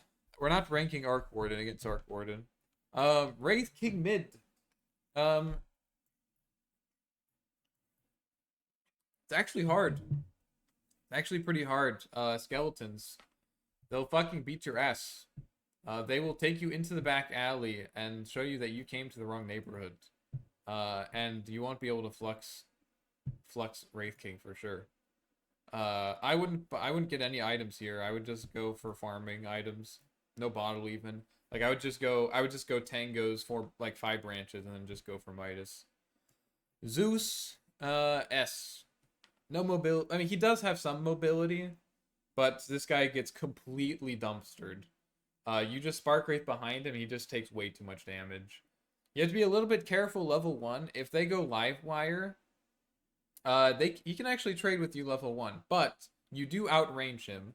So, you Spark Wraith behind him and you hit him. Most heroes like Quap, that we've talked about this, Quap or Storm Spirit or Puck, These heroes, like, if you Spark Wraith behind them and hit them, if they hit you back, you're fine. You're like, all right, let's do this. You just man up on them. Again, Zeus, you cannot man up on him at level 1. You need to kite him. But then since you outrange him, you can kind of just go back and forth where you're hitting him. He doesn't want to walk back into the Spark Wraith. He walks in, you kite him out. That's it. And that's it. We did all the heroes. Is there a way to... I guess I can't get this full thing on my screen. I'll put it over here.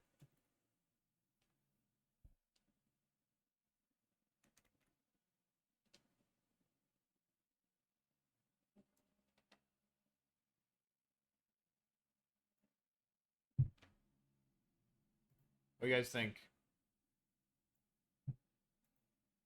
Oh, control minus? I guess I could have done that. There you go.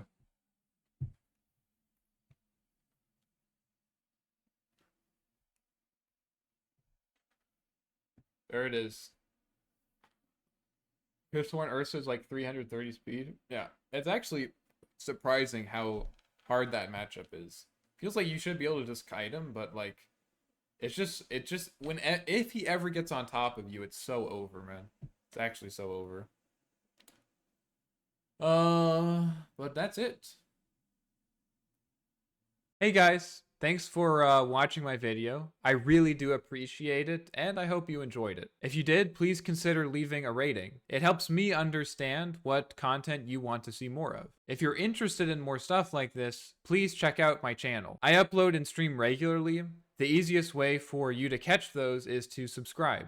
Anyways, thanks again, and I hope to see you soon. Bye.